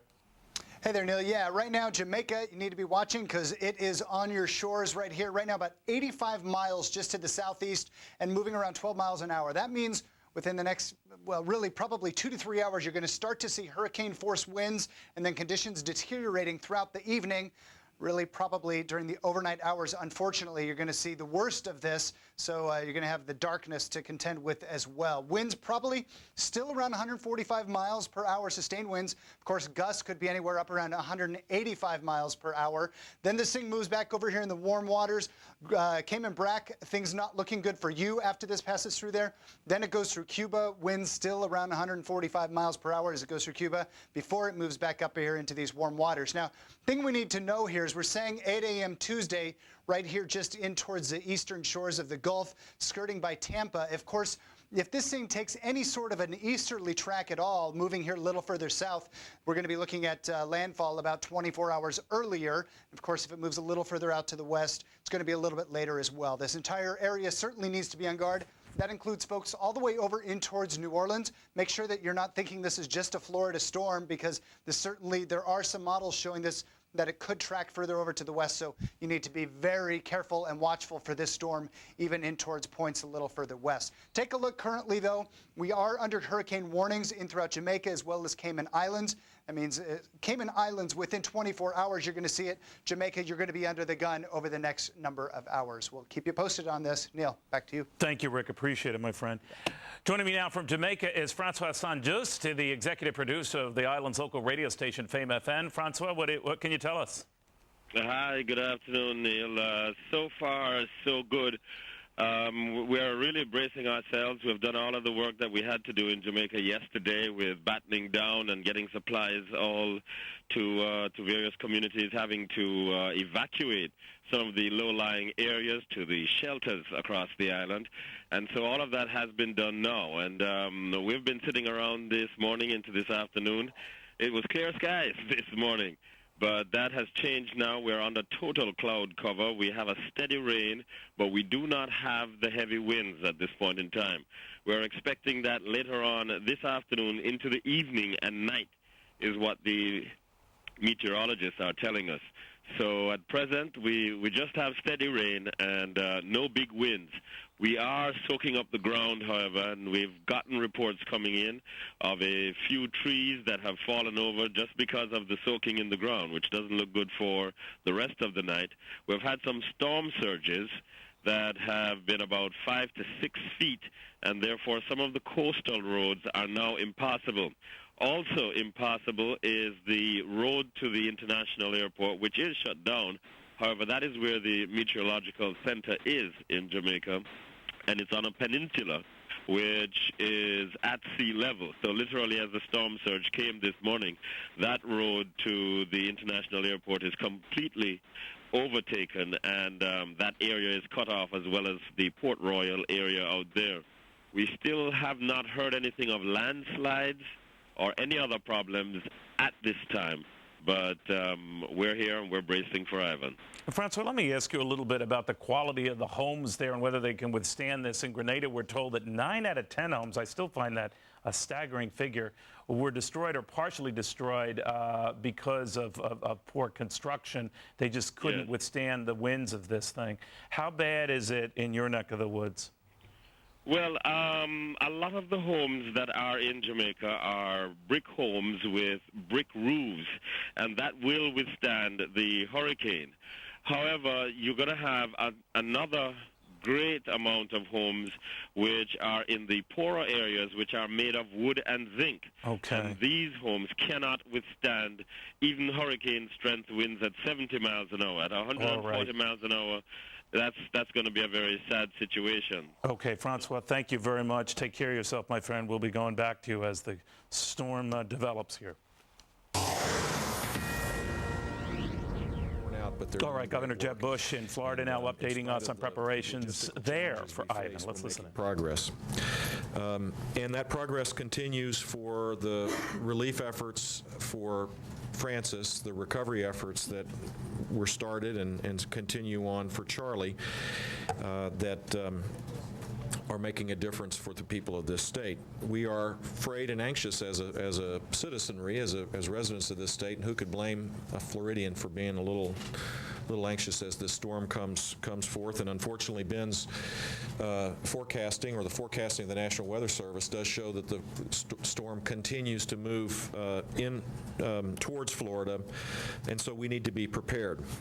As is the case when these storms approach us, and particularly because perhaps this is the third storm in a month, rumors start flaring up. And one of the rumors I heard today, an urban legend, I guess, that cropped up in Tampa and maybe now has spread across the state, is that somehow that the governor of the state was going to ration gasoline to either $5, which would get you about 2 gallons these days, or 5 gallons of gas. And that's news to me, and it's not true, and it's not going to happen.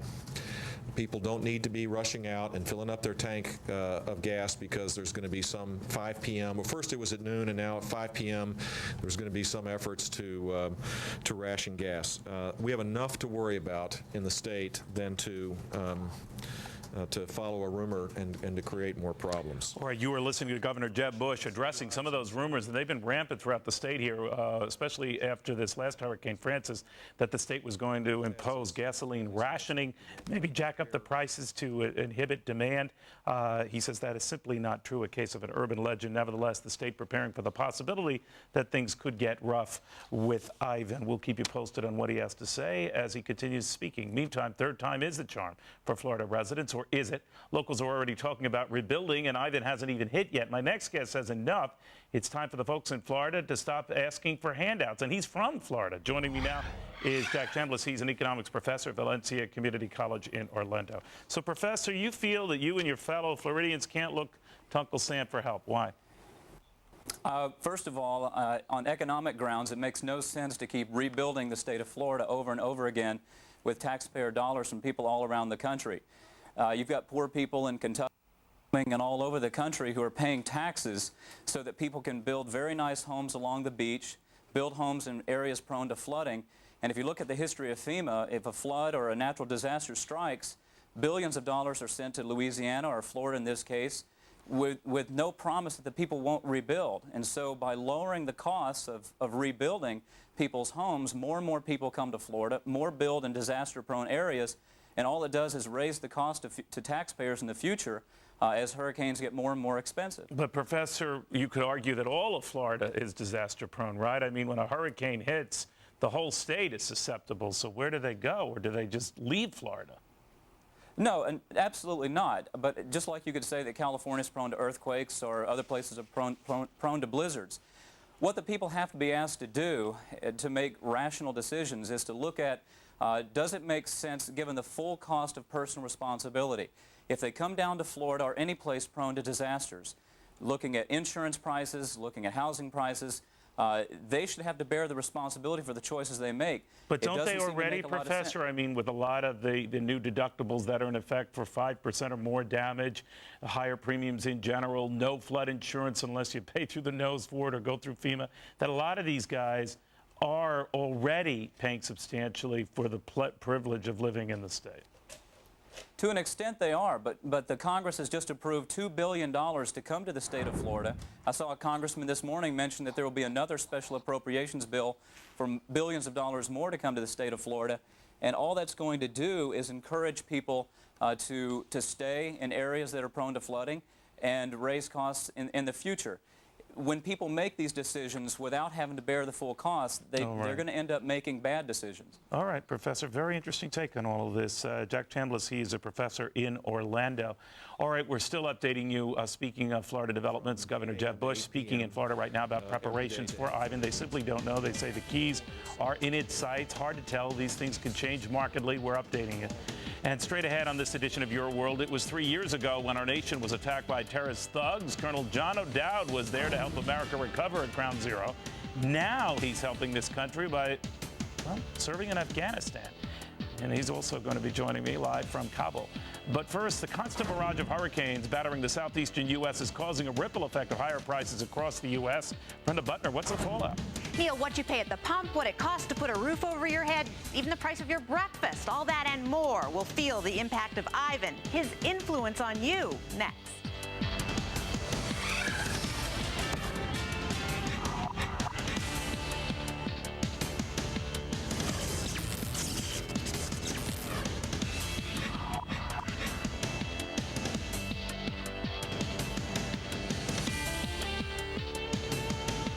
Today's winners and losers are brought to you by Computer Associates. Visit ca.com.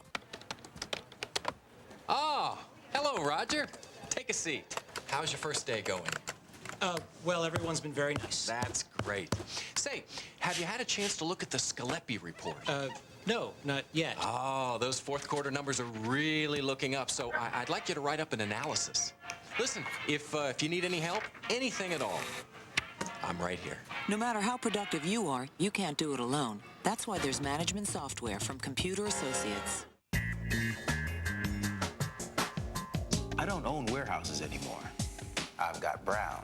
With Brown managing my supply chain, my goods get from the dock to my customers in no time. Brown helps me build a leaner, faster supply chain machine.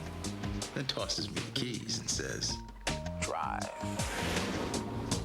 I like to drive. Your supply chain synchronized. UPS, what could Brown do for you?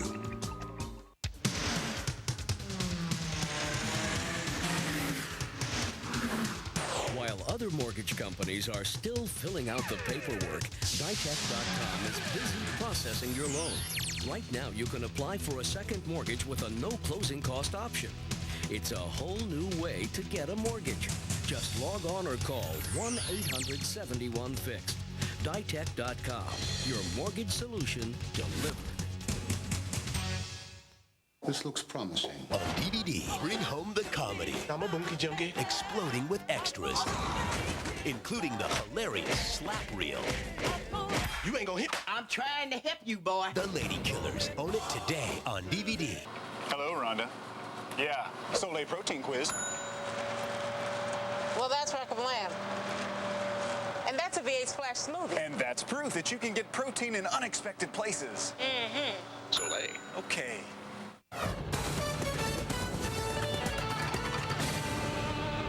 Accusations about the president's military service become suspicious. Hello, everyone. I'm Uma Pemaraju. The White House says it won't investigate the authenticity of new memos questioning President Bush's National Guard service. White House spokesman Scott McClellan says the president's honorable discharge can't be disputed. 60 Minutes based a report on a recently surfaced memo said to be written by one of Mr. Bush's former commanding officers in the Texas Air National Guard. The memo indicated that Lieutenant Bush ignored a direct order, but the memo's authenticity is now being questioned. Suspicious letters now have arrived in the offices of at least 8 state governors. 2 Nevada prison inmates are being questioned about those incidents. Yesterday, a letter rigged to ignite when it was opened prompted evacuations at Montana's state capitol. No one was injured. NASA scientists say they've retrieved some intact samples from the wreckage of the Genesis space capsule. The capsule crashed earlier this week when its parachute failed to open. Scientists say they're hopeful the mission to gather solar atoms can be salvaged. They believe the atoms hold cosmic clues to the origin of the solar system. And finally, he's not from outer space, but he's a superhero to Miami drivers. He's the man employed by shop owners to make sure their customers don't get hit with parking tickets. The meter fairy says he gets tips, has been photographed, and even gets kissed by his grateful customers. What a guy.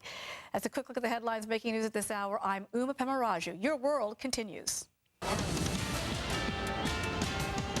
Welcome back. You know, not since the 1960s has Florida seen this kind of concentrated storm activity hitting its shores, but the entire country is feeling the effects of Charlie, Francis, now maybe Ivan. Senior correspondent Brenda Butler now with the details. Brenda? Hey, Neil, you may live far from Florida, but chances are Ivan will be visiting you. Yep, he's hitting home right in your wallet. The latest hurricane has a big bullseye on the oil markets. Although they slipped slightly today, prices once again heading higher this week for fear that Ivan will have his way with production facilities in the Gulf of Mexico. That can fuel higher prices for you in many ways, not only in the price of oil and gas, but as companies try to pass along the price of their higher energy costs to you. The price of lumber is certainly building on all the hurricanes, already at highs with billions going to rebuild homes in Florida. It is likely to get even more expensive, which may hit your bottom line if you're about to call new construction home. A 4x8 sheet of plywood cost about $13 just a few weeks ago on the East Coast. It's now $24. And you could get squeezed on orange juice, too. Prices for citrus fruits, many grown in Florida, are growing too. OJ futures shot up this week as Ivan started brewing. They jumped the maximum amount the first day of trading after Charlie hit. And how about your insurance? Premiums and or deductibles may be on the move too. Up. This season alone could cost the industry $45 billion. So keep your eye on Ivan. If the huge hurricane heads into Florida, chances are he'll be an unwelcome guest in your home too. Neil? Very interesting. Brenda, thank you very much. Brenda Butler with more on the economic impact and the market impact of these hurricanes. Louis Napolitano, he's the president and CEO of Napolitano & Associates. Tony Dwyer, the equity strategist over at FTN Midwest Research. And in Washington, Tobin Smith, the chairman of Change Wave Research. Louis, to you first. What's the long-term hit for us? Much? No. It's, you know, the insurance companies down there are actually state-owned because a lot of the insurance companies got out after Andrew.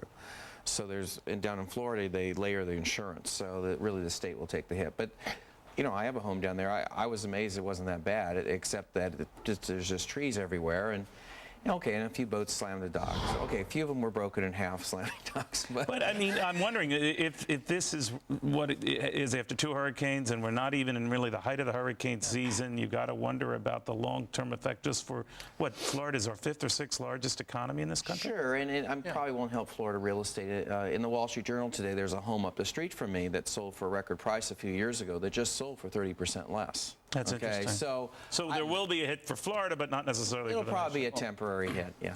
Well, Neil, it's very interesting because what we tend to do on Wall Street is we take everything like it's right here. Like there's an immediate impact and then there's no after impact. And I think it's important to remember, as Louis suggested, let's say that there's already two hurricanes there that have caused $20 billion in damage. Ivan, let's assume, is somewhere similar if it lands in Florida. That's $30 billion of potential stimulus over the fourth quarter. You know, but Tobin, that's an argument I don't understand because what you take it away, you give it back, but it's still, you're recouping losses that you've had from a storm. Where's the net gain from that? Well, the net gain is this. You have a situation where first you have unemployment sort of rises up there, but you have built up demand. And so, yeah, you're Peter to Paul. I mean, maybe the third quarter is light, but there is delayed demand, number one. Number two, obviously there's construction demand, there's replacement demand. You know, really from an investment standpoint, there's some companies that have a lot of apartments down there, for instance, Real Estate Investment Trust. Well, they actually get, hit both ways. They get some of their apartments damaged, but they get them filled up with people waiting to get their homes done. So I think if you look at the long-term demand and look at Andrew, look at the worst we ever had as an example. It's going to depress GDP for the for this quarter. That one depressed a half a point. But Louis, let me ask you about the inflationary impact. You know, Brenda was mentioning plywood prices going up, battery prices going up. That's affect nationwide, of course. Sure. So what's the inflationary impact? Well, you have to excuse me. I'm just happy because I own Rayovac, I own Georgia Pacific, I own Louisiana Pacific, and then I own a lot of oil stocks. So if prices go up temporarily, I'll be profiting from this. But it'll go down. It'll settle down. I think Ivan's a bigger threat because it's a bigger hurricane. But I can tell you the building codes down there are good. I mean, I didn't think my home was that well built, and it's fine. And if it's going to hit Naples, Tampa, or Sarasota, a lot of that's very new construction. So we're all curious to see how well. But that's also new construction to new code. New right? code, and I would hope that Naples would hold up because it's so new. But it also could affect the election. You know, when power wasn't coming on, we had a theory in Florida that, gee, maybe power won't come on until November 3rd in Palm Beach County, so Bush can win the election. But the bottom line is, if it hurts the president, which is kind of goes against counterintuitive thought here, then that could be a surprise for folks on Wall Street, right? It could hurt him because it could, as Tobin suggests, it could temporarily depress the economy, but it could help him because there's the president standing in another battered area, holding firm and holding strong. Yeah, I mean, Neil, it is going to net. Floridans are going to do well, and we're going to do well, and it actually helps the president. Thank you, guys, all of you. We're just trying to keep on top of these breaking news developments. Meanwhile, 3 years ago tomorrow, our country was attacked. I want you to meet two heroes, one in Afghanistan, the other in Iraq, here to make sure it doesn't happen again.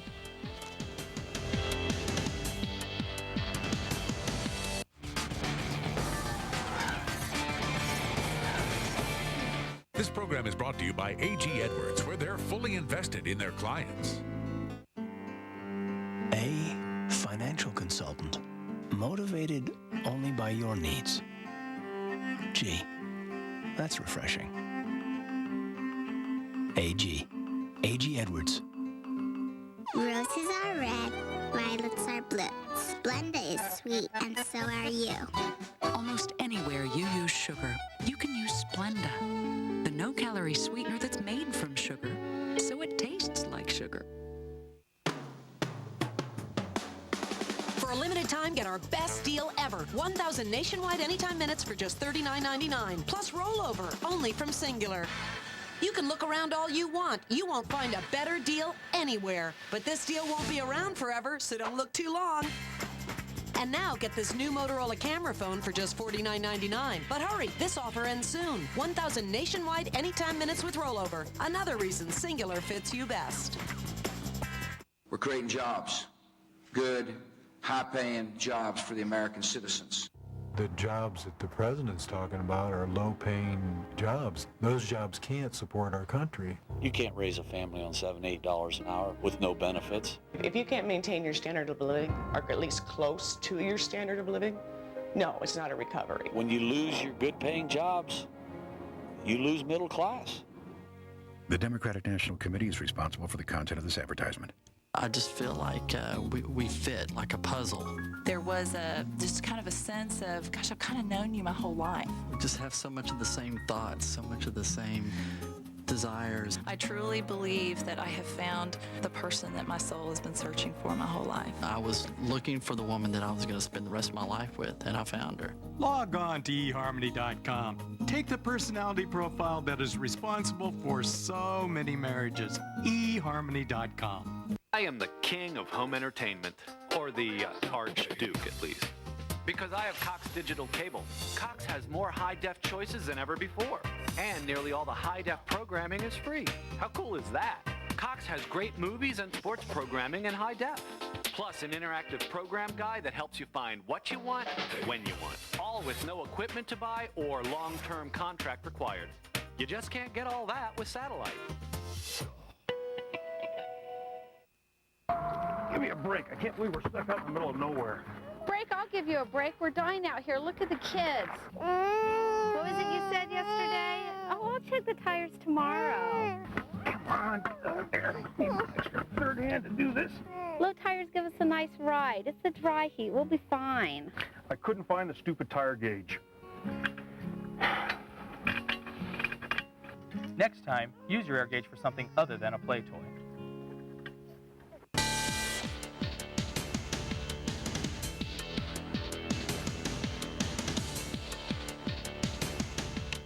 Welcome back, everyone. It started 3 years ago tomorrow, and it's still going strong. And as long as there is hate in the world, it probably will keep going strong.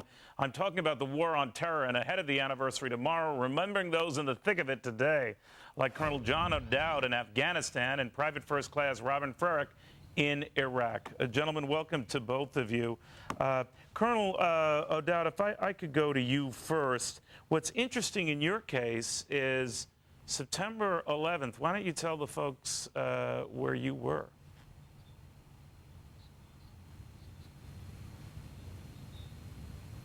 think we've lost the audio to him. We hope to have that back pretty soon. But Private Frerick, let me ask you, I mean, here you are protecting us from terrorism on the front lines. Do you see the connection between 9/11 3 years later and what you're doing right now? Well, it's sort of the, we're fighting terrorists here. We're fighting them back in the States. They sort of use the same tactics, bombs and car bombs, and they have the same kind of schools. So yes, it's sort of the same thing. Now it's interesting, Private, too, because I understand your brother is serving as well with you. Where is he? We're both in the 3rd Brigade, and he's about maybe 12 minutes from where I'm located at. Wow, you're amazing. I get to see him every once in a while. Oh, that's good. That's good. Colonel, I think your audio is good now. I hope it is. But I'm going to give the secret away here to save some time for you. You were in New York on 9/11, not too far from when the first plane hit. Tell us a little bit about that. That's right. I was commanding the engineer district in New York, so All right, we just lost him again. The colonel has been gracious enough to endure this, but the fact of the matter is he was in 26 Federal Plaza, not too far, in fact, just a couple of blocks away from the World Trade Center when the first plane hit, and you could see him in this picture here. I think he's the middle fellow there, the tall fellow, who was helping get people out of Manhattan at the time any way that he could. So he helped then. He's continuing to help now. Back to Private Frerick, who is good. Private, you know, this ongoing war in Iraq, I mean, I'm wondering how the Iraqi people feel about what we're doing, whether they link our war on terror with what we're doing for them now, whether they're grateful now. How would you describe it? I think overall, most of the Iraqi people that I've spoken to, they seem to be very grateful. They're so happy that they're finally out from underneath Saddam's rule. But a few of them, not so much. Interesting. You know, Private, this was a big week as far as, you know, we had the 1,000th death in Iraq. How did you and a lot of your buddies feel about that, whether that's getting proper attention, too much attention, too little attention? What do you think? Well, I think maybe a little bit too much attention, because how much does freedom cost? You understand what I'm saying? Yeah, that's a very good point. People sacrifice their lives so they can make Iraq a free place. Do you ever, I mean, obviously you look forward to coming home eventually, but you know, you seem like a remarkably brave young man. What's the one thing you're looking forward to most when you come back? Being with my family. I'll get to see my brother regularly, get to see my mom. All right. Just back in the States. All right. He's your twin brother, Neil. We wish both of you well. We wish you safety as well, and we appreciate, Private, all you're doing for us, especially me. I just read a prompter for a living. Your job seems a tad busier and more dangerous. Private, thank you very much. Our apologies again to Colonel O'Dowd. We just lost the feed and had nothing to do with him. We got a lot more coming up. You're watching the most powerful name in business news. You're watching Your World.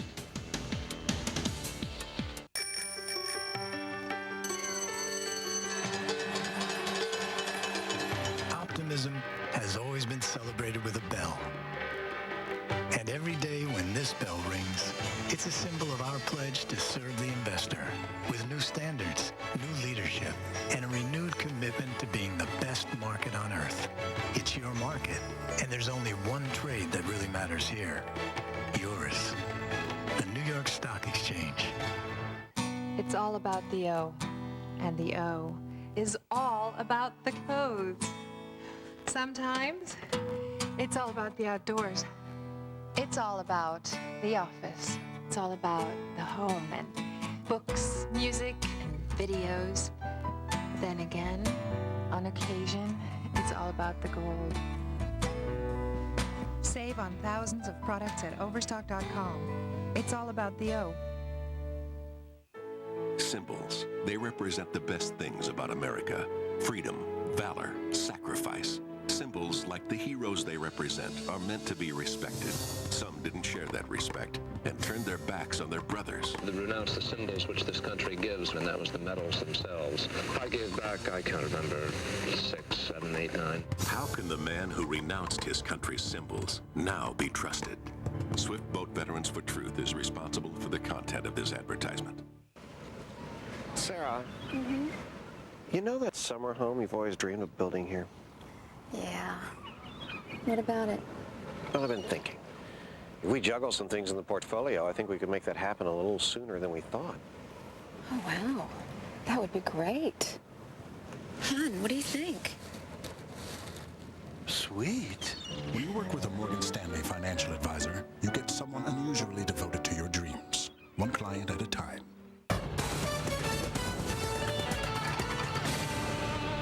Compensation for damaged luggage. Hello, everyone. I'm Uma Pimaraju. The Transportation Security Administration says it will pay about $1.5 million to 15,000 airline passengers.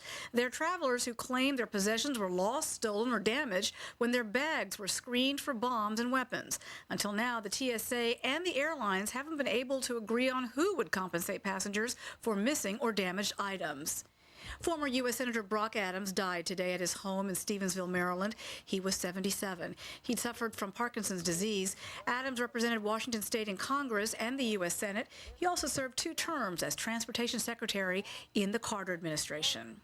In Connecticut, a huge explosion levels a 50-year-old church in Colchester. It happened at St. Mary's Catholic Ukrainian Church. The cause is believed to be a small propane tank that was used for cooking. Atlanta Braves shortstop Rafael Furcal stopped short by Georgia police. He was arrested for a second time on charges of driving under the influence and speeding. Furcal's free on $3,200 bail and is due back in court October 14th. And finally, Miami motorists have a superhero. He's employed by shop owners to make sure their customers don't get hit with parking tickets. The parking meter fairy says he gets tips, has been photographed, and even gets kissed. And that's a quick look at the headlines making news at this hour. I'm Uma Pimaraju. Your World with Neil Cavuto continues.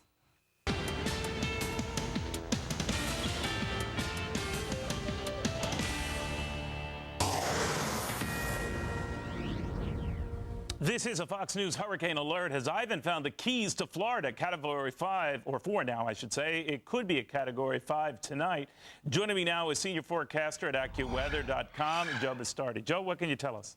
Well, it's bearing down on Jamaica right now, Neil, and packing winds of about 140 miles an hour. Pressure over the past couple hours has fallen a little bit. If we could try to zoom in on this. The island of Jamaica has some big mountains on it, and while the system right now is directed a little bit to the south of Jamaica, the frictional effects, the breakdown of the northern side of the storm may literally pull the storm into the island. Now, that's a big problem. We saw that happen in 1979 with David, was passing south of Santo Domingo, and because the northern part of the storm breaks down, it changes the steering currents, and into Santo Domingo went David, killing 10,000 people. We're very worried about that over the next several hours in Kingston. But if it could get by the point here, if we could get back here, get by this little point on the south side of the island, then it has its free path into the Caribbean, to the south of Cuba. And I'll tell you what, the water is loaded for intensification there, and that's where it could reach its Category 5. So because we're talking about generally small land masses, Joe, this hurricane can easily regroup and get stronger, right? Well, yes, that's right. You know, the mountains of Jamaica will disrupt it and weaken it, but it can definitely come right back together again. It's when the island that really can take these things apart is Hispaniola. That island has 10,000-foot mountains, a much bigger island, and we've seen big hurricanes go in there, and when they come out, they're never the same again. Jamaica, Gilbert went right over Jamaica, and it was like a tailback, just me bouncing off a tailback, just kept running. It just kept. I wasn't that good a tackler. But in any case, kept intensifying, was to its record-breaking Category 5 level of 888 millibars, which is down near 26 inches of mercury with 210-mile-an-hour winds within 36 hours after going over Jamaica. So Jamaica doesn't affect the storm that much, but can. The big problem I'm worried about is if that variance in track goes right into Jamaica, then that's a disaster for those people there. All right, Joe, great perspective. Thanks for all your help during this. Joe Bastardi at the AccuWeather.com headquarters. All right, from the path of the storm now to the path of the tourist. Where are they fleeing? Fox News Channel Jamie Colby standing by at the National Hurricane Center with that. Hey, Jamie. Hi, how are you, Neil? You've seen the traffic of people trying to make their way out of the Keys, but the Keys aren't the only area where there's concern. Max Mayfield here at the National Hurricane Center said earlier it's not just residents and tourists, it's those thousands of relief workers and insurance adjusters and federal and state officials that are here that also need to get out of the way, and hotels are already starting to cancel some reservations. The governor speaking a short time ago, Governor Jeb Bush, saying he won't sugarcoat the situation. He knows there are going to be Floridians who are going to live in a bit of misery for a period of time. Here's what he had to say. Test. Traffic is already a little heavier, but manageable, and this is going to be a massive logistical challenge, no question about it. Now, this is the first time, Neil, since 1964 that three hurricanes, this Ivan, potentially hitting Florida. It sure looks that way right now. Since three have hit in one hurricane season. And I want to introduce you to Walter Banks, who is the vice chairman of the Florida Tourism Commission. Your work has already begun. What are the concerns and what steps are you taking at this point? Well, I think the most important thing now is to communicate to folks what the conditions are in Florida. Keep in mind, Florida is a big state. There are many areas where people are enjoying their vacation at the present time. But we need to communicate to them, let them know what conditions are. VisitFlorida.org is a good website to go to. We're also meeting right now to determine what we're going to do, being sensitive to people's needs and concerns, what we're going to do when Ivan comes through Florida and the aftermath. Now, we're also hoping, of course, testing 1 2 3 4 testing 1 2 3 4. Our Governor Jeb This Bush is Mike and the number 1. legislature, which has been good to us in Testing the 1 2 past. 3 4. Jamie, I apologize for that. We're having some audio problems, and I apologize for you folks at home. It's just one of those shows today. And now to the man on the front lines of where Hurricane Ivan will likely strike the U.S. first is Rick Leventhal in Key West, Florida. Rick, what can you tell us? Well, Neil, I've been to Key West many times, and I've never seen it look like this, and neither have the residents. Take a look at Duval Street. It's virtually empty on a Friday afternoon. To the left of us here, probably about 3 hours from now, there will be another gorgeous sunset, but the crowd's not here to see it. All of the tourists and non-residents ordered out yesterday. Today, residents of Key West and every other key told to get out of town. Police tell me they think about half of the 28,000 residents of this Conch Republic have probably left for safer ground. The rest of them are busy boarding up their homes and businesses. We saw some of that this morning as we went around town here. People, boarding up, trying to make sure that their homes are not destroyed by this. A lot of people telling us they're moving stuff off of the ground floor and trying to bring it to higher ground. And a lot of people also telling us that they do plan to head out at least tomorrow morning. At least one couple told me they're going to Tampa. They might get hit there as well. There's not much to stay for. Sloppy Joe's, perhaps the most famous establishment in town, is boarded up, as are most of the bars and restaurants here. The big grocery stores have closed or will close at 6 o'clock tonight. The evacuation, relatively smooth. The traffic not terrible today on US 1 out of the Keys, which stretches about 100 miles south and west from Florida City. No word on how many of the 80,000 or so residents of the Keys have actually heeded the warnings, but we've talked to a lot of folks here in Key West, Neil, who say they're not going anywhere. It's almost impossible to believe that people who are recovering from 2 hurricanes might face another, but that could well be the case for many of Florida's residents. Here in the Keys, Neil, they have not been hit by a major storm in some 85 years, which may be one reason why a lot of the folks here say they're not going anywhere. Neil? Rick, I'm curious. We talk about how Florida has since upped its building codes in other parts of the state in case you get another strong hurricane. How would you describe a lot of Key West homes and buildings in case this thing hits them? Well, certainly the ones that have been built since Andrew are built to code and should withstand the storm. But I don't know if we can walk over this way. I'll show you. One of the residents came up to us on the street. I don't know if you can see it, but it panned down to that shop on the corner there. He pointed right at that building and said, that one will go. There are a lot of older homes here, but most of them are not tall. You see a lot of 1- and 2-story and 3-story structures, and they sort of give each other protection from the winds. So I wouldn't expect to see severe damage here, but certainly some of the houses could be in trouble, again, because they haven't been tested in so long, Neil. All right, Rick, please be safe yourself, all right? Will do. Just watch it. Rick Leventhal in Key West, Florida, expected to get some of this storm, maybe the lion's share of it. Meanwhile, what do New Jersey Governor Jim McGreevey and Disney boss Michael Eisner have in common? No, not that. but something that is annoying residents of the Garden State and investors in the house that Mickey built. We'll explain after this.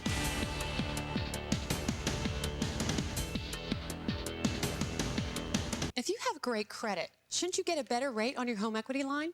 At eLoan, you do. We process your loan differently, online. That costs less, so you get a great rate with no lender fees. Apply today at eLoan.com. It's not easy to figure out what your home is worth. If you're thinking about selling, housevalues.com can put it all together for you. Find out what your home is worth, free on the web at housevalues.com. That's housevalues.com. Shake up your ideas about popcorn. Introducing new Smart Balance microwave popcorn, the world's first to help improve cholesterol with no hydrogenated oil and no trans fatty acids. Smart Balance microwave popcorn and Smart Balance buttery spreads contain a patented balance of vegetable oils to help improve the ratio of good to bad cholesterol. Enjoy delicious Smart Balance microwave popcorn, the great tasting popcorn that's actually good for you. Love this spot. Pop? Yes, sir? Something I gotta tell you. I've got unbeerman-like conduct on Timmy. Giving Dad a beer with less taste, that's a loss of respect. Inheritance, decline. Replacing with great-tasting, less-filling Miller Lite. Half the carbs is Bud Light. We've also got unoriginal tattoo on Timmy, tribal armband design, attempting to fit in. Play beer. Miller. Good call.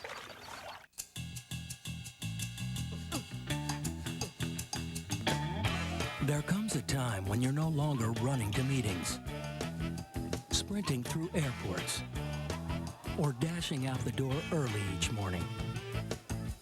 But you'll never stop chasing success. Whatever course retirement takes, Lincoln is there. To protect and enjoy more of life's reward, call your financial advisor or 1-877-ASK-LINCOLN. All right, time for Fox stocks 2 more years. That's how long Disney CEO Michael Eisner says he has at the Mouse House. Eisner informing the board of his decision in a letter made public today. He's been at the helm for 20 years, but it wasn't too long ago a shareholder revolt nearly cut his tenure very short. So who will replace him? Eisner says he wants Disney president Bob Iger to get the post, but Iger's not a sure bet given problems at Disney's ABC network, which he oversees. Analysts have named such contenders as News Corp COO Peter Chernin. News Corp is the parent of this network, by the way. Former Viacom president Mel Karmazin also gets a lot of talk, as does eBay CEO Meg Whitman, Gap CEO Paul Presser, and Yahoo chief Terry Semel, and even Steve Jobs, the chief executive of Pixar Animation and Apple Computer. Investors are hoping that Eisner's move today will get rid of the cloud hanging over the stock. Its shares, though, flat on the year. And coughing it up, Quest, the local phone company, has reportedly reached a settlement with the SEC. $250 million, that's the reported payout. Quest is charged with cooking the books to meet analyst expectations. The SEC launching its probe in 2001. Since then, its shares have plunged nearly 93%. And fair game, PeopleSoft, the stock jumping 10% after a federal judge ruled that Oracle can go ahead with its hostile bid for the software maker.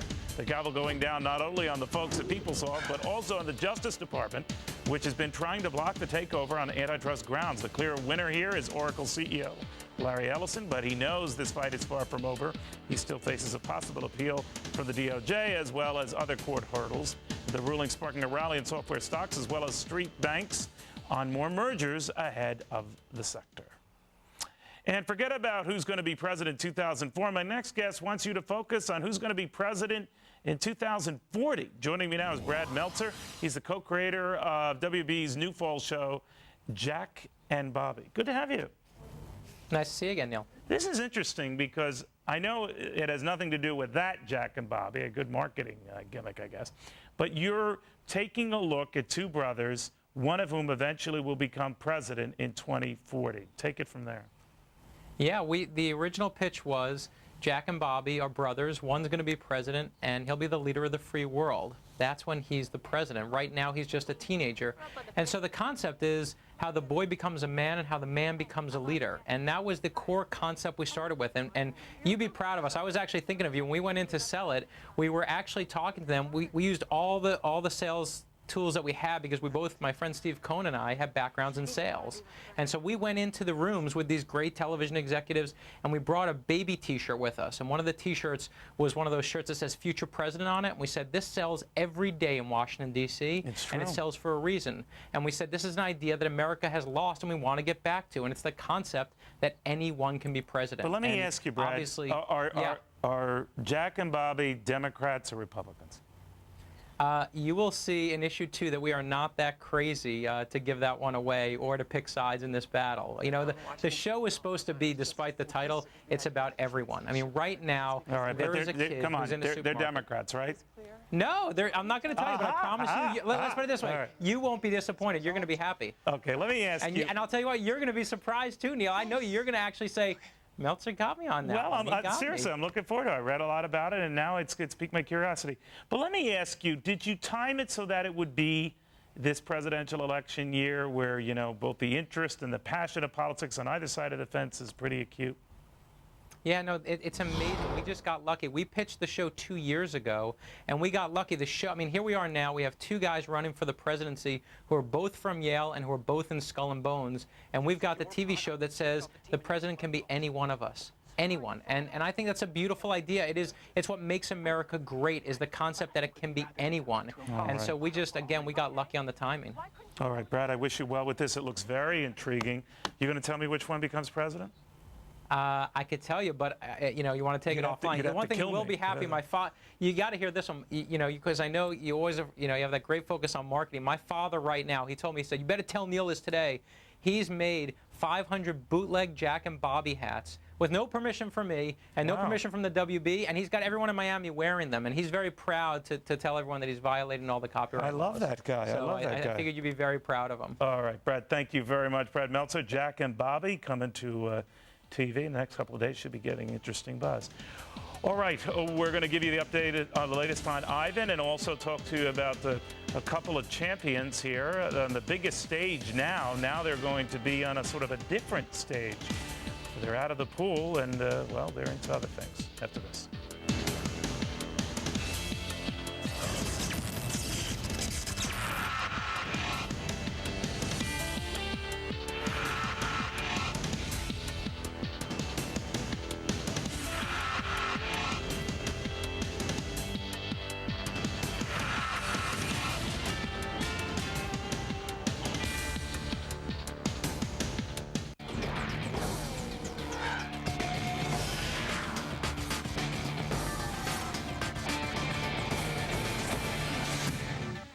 Does anyone know how to pick a mutual fund? There's like 1,000 to choose from. You just need to know if they're diversified. The risk level, the fees, the fund's turnover ratio, which can affect your tax liability. Or you could just guess. That's what I do. Yep. Me too. The Schwab Mutual Fund One Source Select List can help take the guesswork out of picking mutual funds. Call 1-800-9-SCHWAB for your free select list and a prospectus. Investors should read and consider carefully before investing information contained in the prospectus, including investment objectives, risk charges, and expenses. Wherever you are, wherever you're going, T-Mobile Hotspot locations are with you throughout your day. Wi-Fi internet service for your laptop or PDA.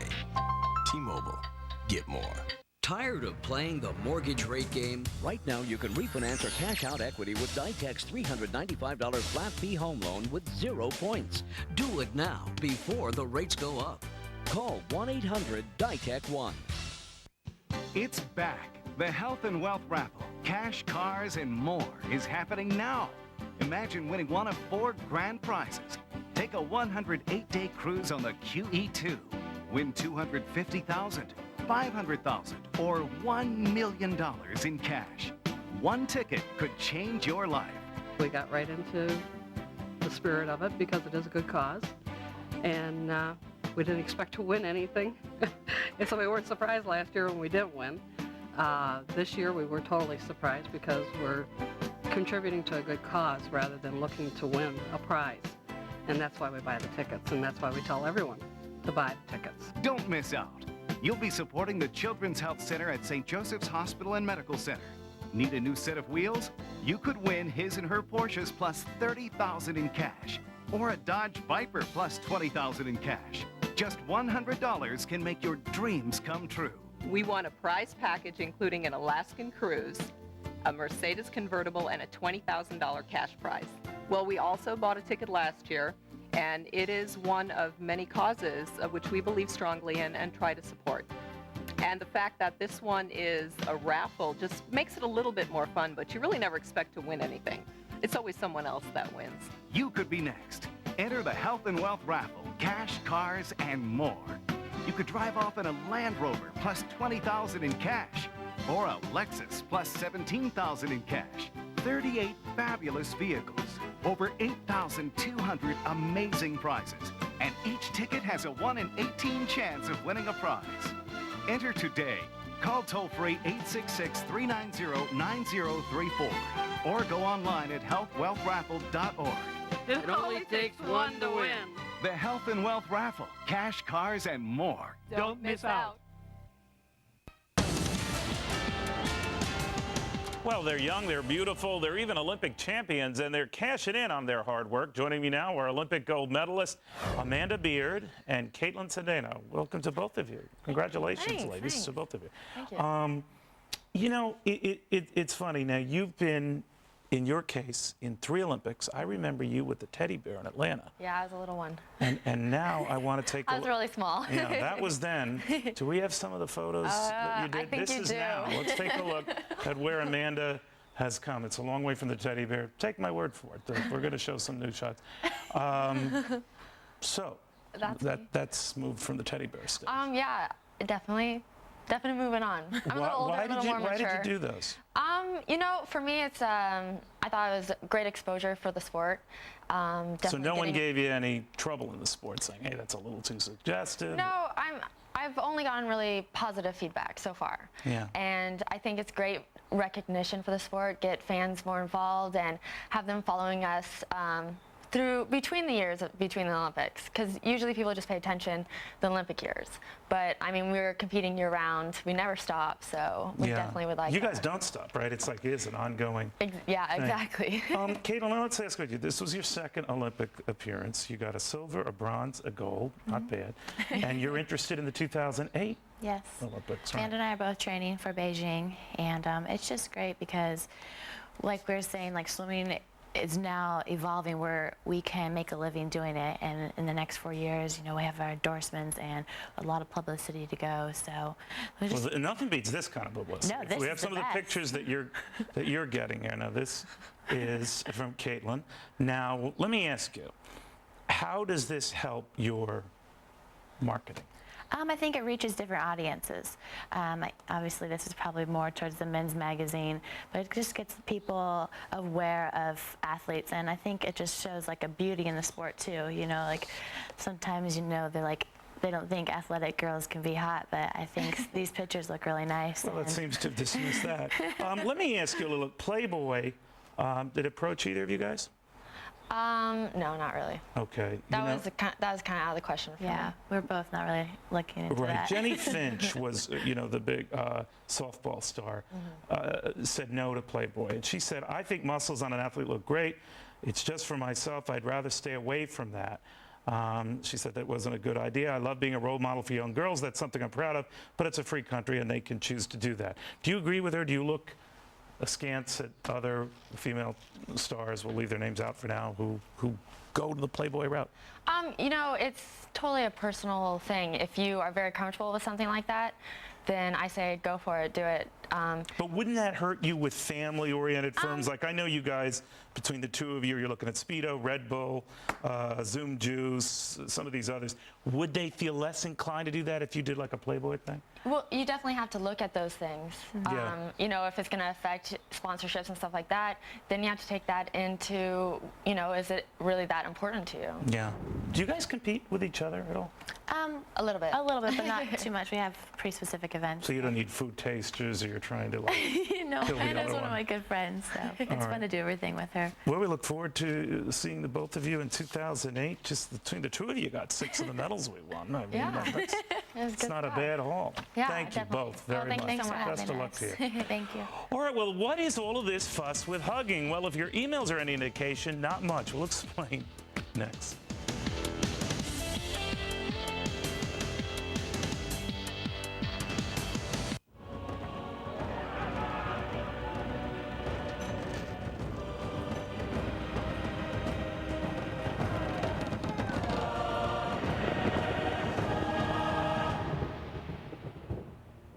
If you have great credit, shouldn't you get a better rate on your home equity line? At eLoan, you do. We process your loan differently, online. That costs less, so you get a great rate with no lender fees. Apply today at eLoan.com. Symbols. They represent the best things about America. Freedom, valor, sacrifice. Symbols, like the heroes they represent, are meant to be respected. Some didn't share that respect and turned their backs on their brothers. They renounced the symbols which this country gives, and that was the medals themselves. I gave back, I can't remember, 6, 7, 8, 9. How can the man who renounced his country's symbols now be trusted? Swift Boat Veterans for Truth is responsible for the content of this advertisement. Pump, pump, pump, pump, pump, pumps your blood. The aortic valves where the blood leaves the heart and it's channeled to the rest of the body. The arteries, arterioles, and capillaries too bring the oxygenated blood to the cells. Tissues in the cells straight off waste and CO2, which is carried through the venules and the veins, to the larger vena cava, to the atrium and lungs, and we're back to where we started in the heart. St. Joseph, that little orange pill you remember, has the dose doctors recommend most for daily aspirin heart therapy. America's original for the heart.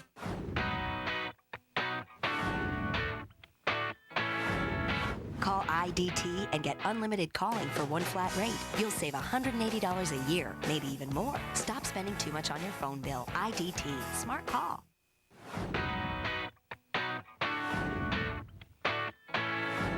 Call IDT and get unlimited calling for one flat rate. You'll save $180 a year, maybe even more. Stop spending too much on your phone bill. IDT.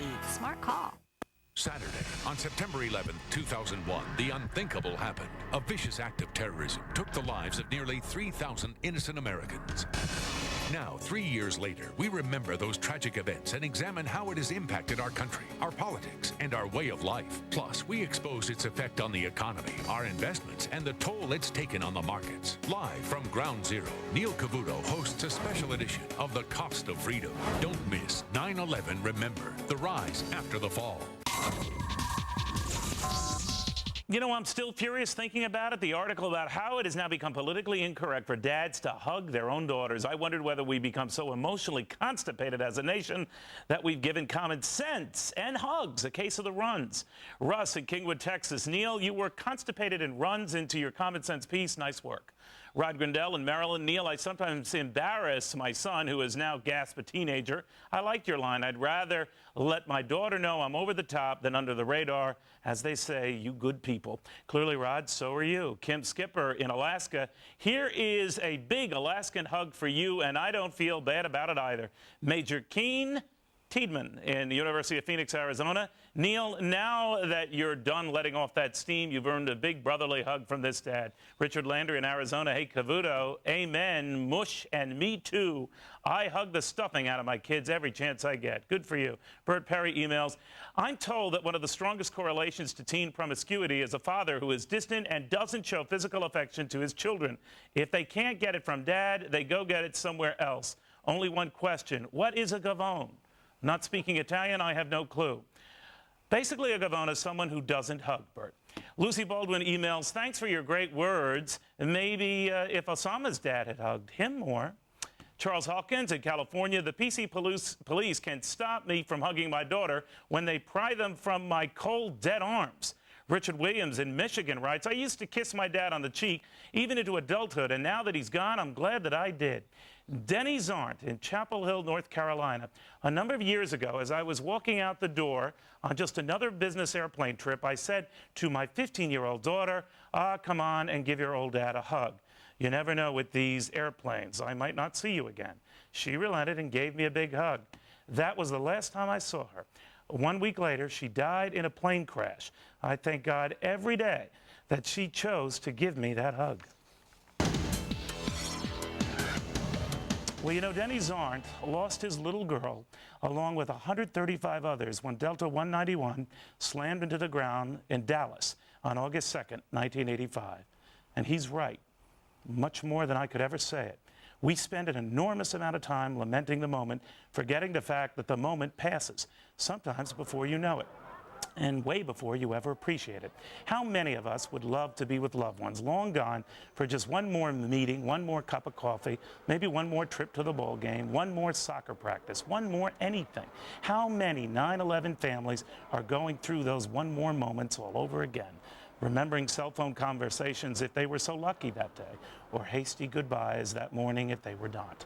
How many of them would reflect on the twists of life and the flukes of life?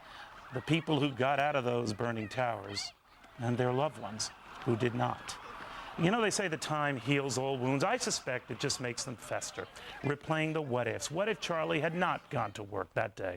What if the friendly stewardess had not so cheerfully switched flights for PAL that day?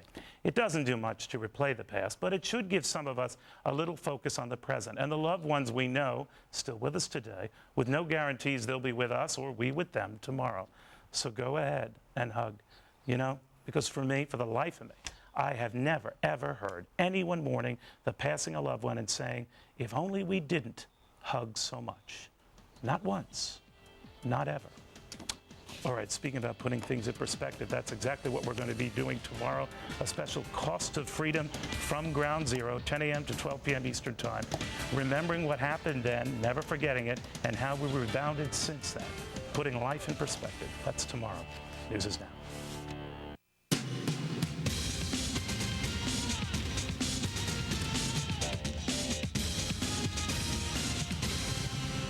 Good afternoon, everyone. This is The Big Story. I'm Judge Andrew Napolitano, in today for John Gibson. A firestorm at CBS News, documents at the heart of Dan Rather's report on the president's service in the National Guard are now called into question. Some folks are wondering if Dan was duped.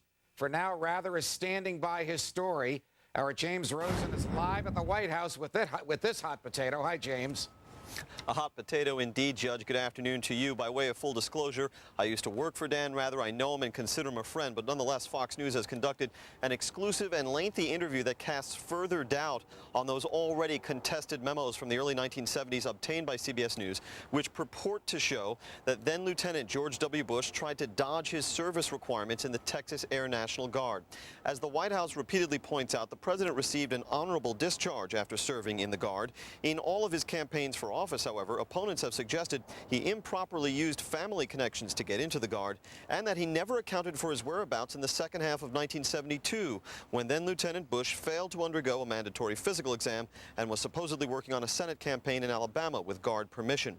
This week, CBS News claimed to have obtained private memos bearing the signature of Lieutenant Bush's squadron commander, the late Lieutenant Colonel Jerry Killian. In these documents, which some forensics experts have suggested are typed out in a font inconsistent with the era's typewriter machines, Colonel Killian supposedly wrote of talking with young George W. Bush about how he could get out of coming to drill requirements, and of pressure the colonel was receiving from his superiors to, quote, sugarcoat Lieutenant Bush's record. Today, Fox News has spoken with Jerry Killian's son, Gary, who sent us this picture of his father. Gary says these papers did not come from the Killian family, and they strike him as dubious. 3 of these memos are written to the file, and one of them is captioned CYA, all of which, for Gary Killian, served as a clear tip-off that these papers were not his dad's work product. He was not in the habit of keeping secret files. He didn't have a home office, for example. And as I've learned more and examined the documents more closely, it looks to me and to others that the documents couldn't have been produced on the equipment that was available to him at that time.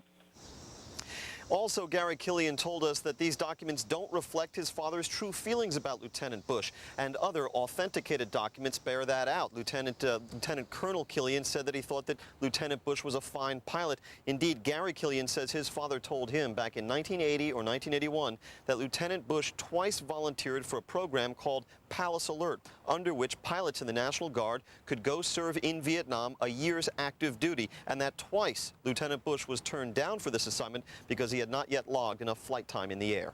Judge? James, what's the White House's take on all of this today?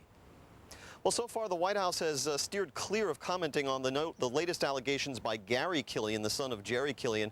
But in general, the White House has been saying that this is a recycled controversy, that it comes up every time President Bush seeks some kind of elective office. They've also suggested that it represents a coordinated attack with the Kerry campaign. Of course, the Kerry campaign has basically said all along that the Bush-Cheney campaign has coordinated its own attacks with the Swift Boat Veterans for Truth, an independent group that has questioned Senator Kerry's record in Vietnam. Judge? James Rosen live at the White House. Thank you very much.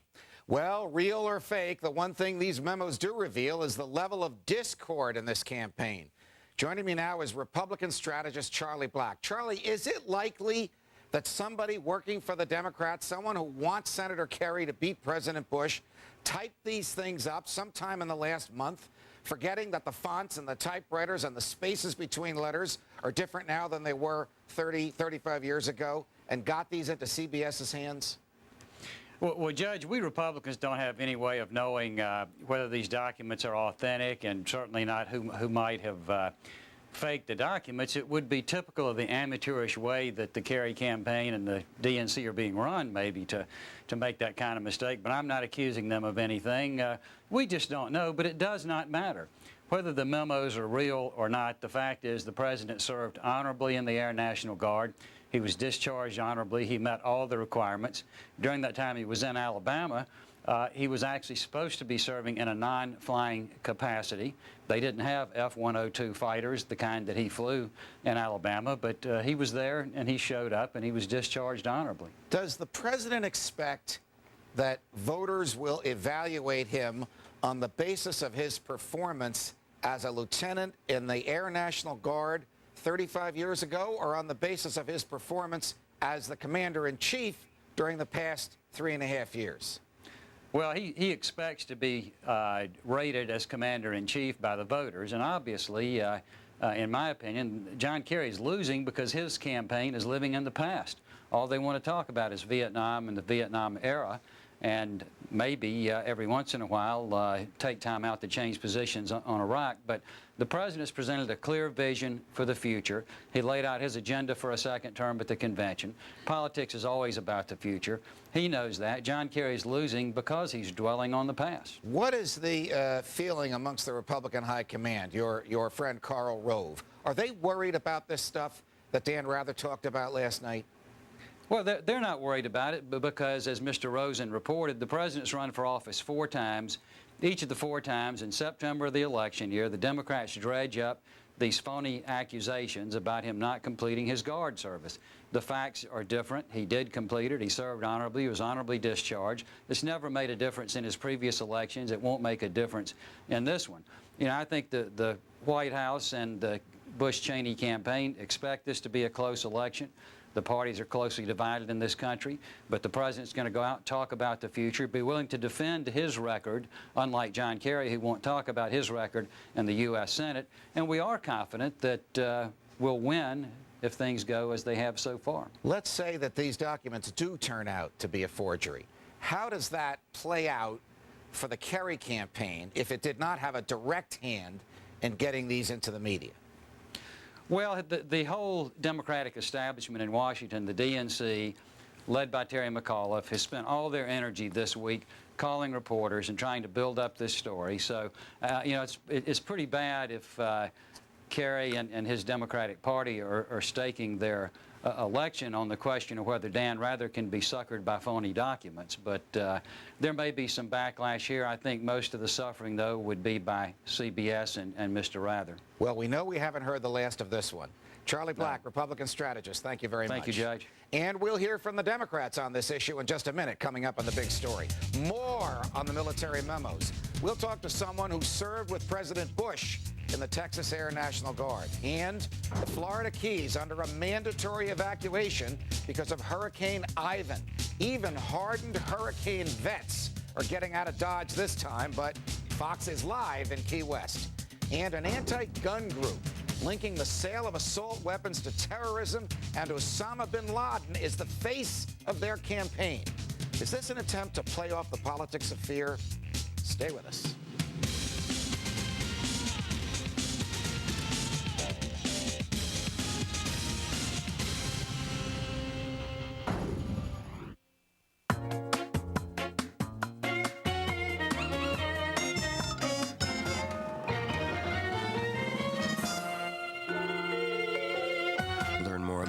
operators at spdr.com. Wherever you are, wherever you're going, T-Mobile hotspot locations are with you throughout your day. Wi-Fi internet service for your laptop or PDA. T-Mobile, get more. Well, we've got the down payment for this house. Yeah, but you know, we really want this one. Now you can get the house you really want with nothing down. We could. How? E-Loan Zero Down Financing. It's new for home buyers with great credit. We have great credit. With zero down, you could buy a $250,000 home for under $1,200 a month. So we could get this house. Nothing should come between you and the home you really want. Apply now for zero down financing at eloan.com or call 1-800-ELOAN22. From Sharper Image, the patented Ionic Breeze Quadra cleans and circulates air with no fans, no filters, and is totally silent. According to AC Nielsen, it's America's most trusted brand of air purifier and #1 in customer satisfaction. The Ionic Breeze removes allergens such as pollen, animal dander, also airborne bacteria, viruses, and mold, and helps leave your house smelling fresh and clean. Maintenance is easy. Just pull out the collection grid, wipe it with a cloth or sponge, and slip it back in. Through this special offer, you'll receive a $69 bathroom Ionic Breeze. It will help even dirty bathrooms smell fresh and clean. And a $39 car Ionic Breeze for cleaner air wherever you go. That's over $100 in gifts, free with your order. Call now and get a free 5-year replacement guarantee and ask about free shipping. Call 1-800-910-6881. That's 1-800-910-6881. Call now.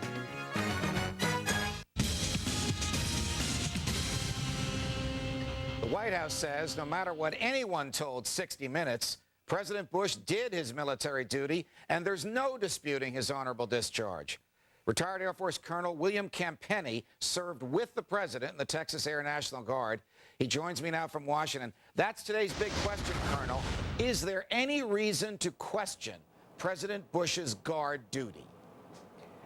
No, and if there is, you start questioning mine, too. So, I don't think there's any reason to question it. And I think this topic pretty soon is going to have to be moved to the Comedy Channel if this keeps going on. Yeah, well, unless, of course, it turns out to be a forgery, then we may have something really serious on our hands. But did the president, when he was in the Air National Guard in Texas and when he was in the Air National Guard in Alabama, did he, as the Democrats claim, shirk his duty, or did he do what lieutenants in the Air National Guard at that time in our history, 1972 and 73, were supposed to be doing? Well, I feel that he did his duty there. I don't know where they're coming off. First of all, on the minimal requirements he had on good point years, he's met those.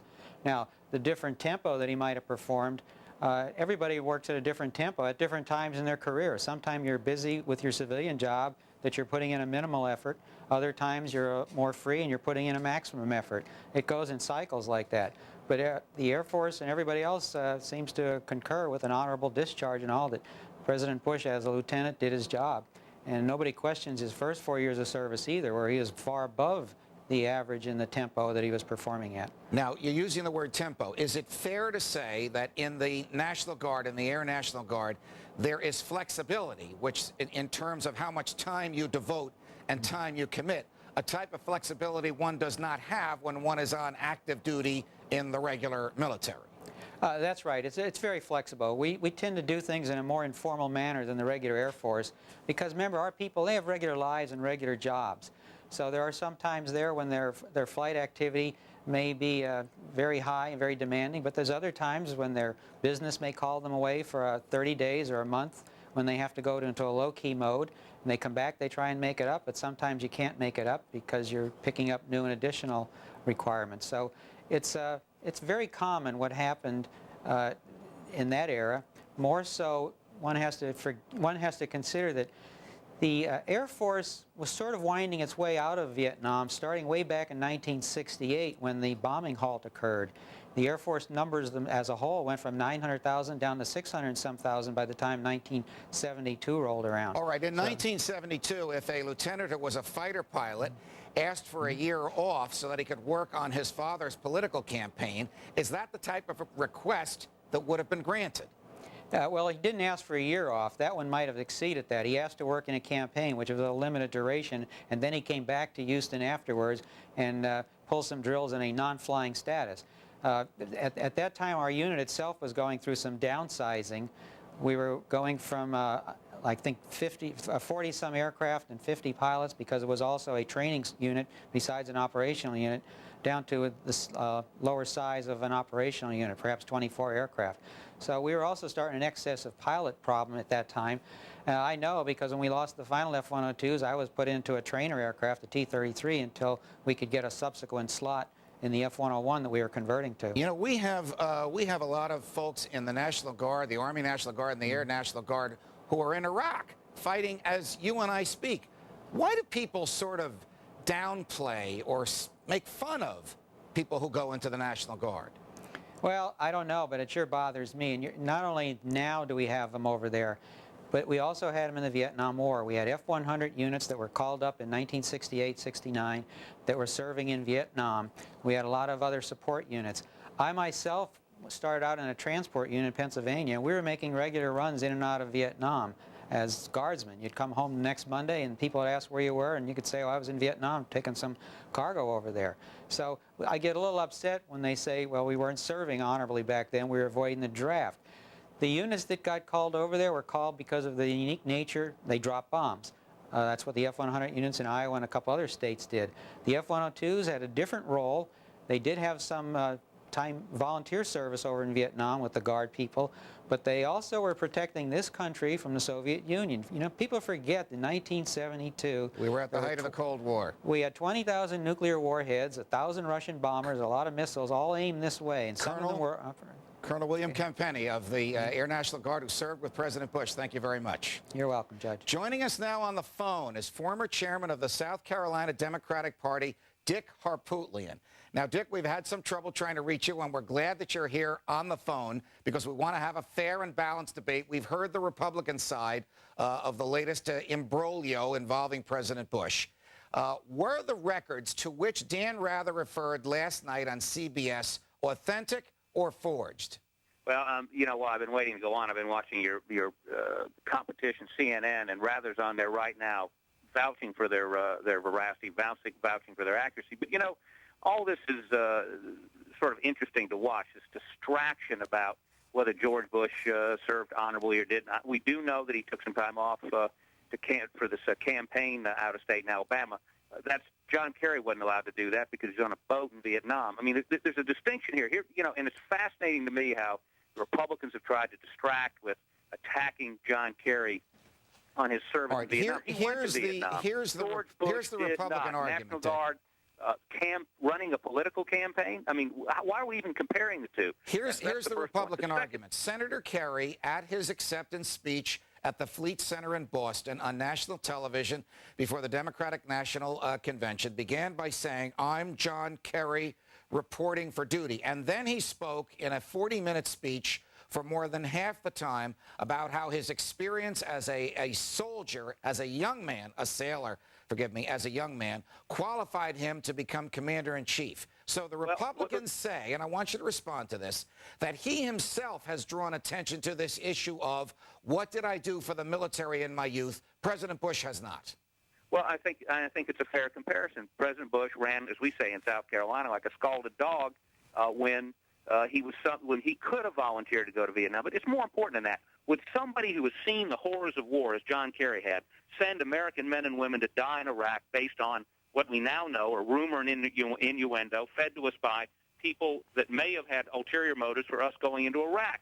John Kerry would not have done that. John Kerry would not have committed $200 billion a year in American treasure and American lives to Iraq without being much more certain than this guy was, because he'd never been to war. That's the problem with this administration. We got Rummy and Cheney and the rest of these guys that dodged the draft, while Kerry knows what war looks like. And I would submit to you that's the difference between these two. The other point I'd make is this. Go ahead. President Bush, George W. Bush, has been not candid with the American people about this. He sat in the Oval Office and said that he did his duty. We now know, without all these other documents that are challenged now, that he took time off. He went and participated in the political campaign. He did a number of things that the GIs that went to Vietnam could not do. But Dick Harpootlian, and again, I will say this is a distraction, and you got to give Karl Rove and those guys credit for creating this distraction. Dick Harpootlian, former chairman of the Democratic Party of South Carolina, we thank you very much for joining us today. Coming up on the big story, Hurricane Ivan storming through the Caribbean, leaving death and destruction behind.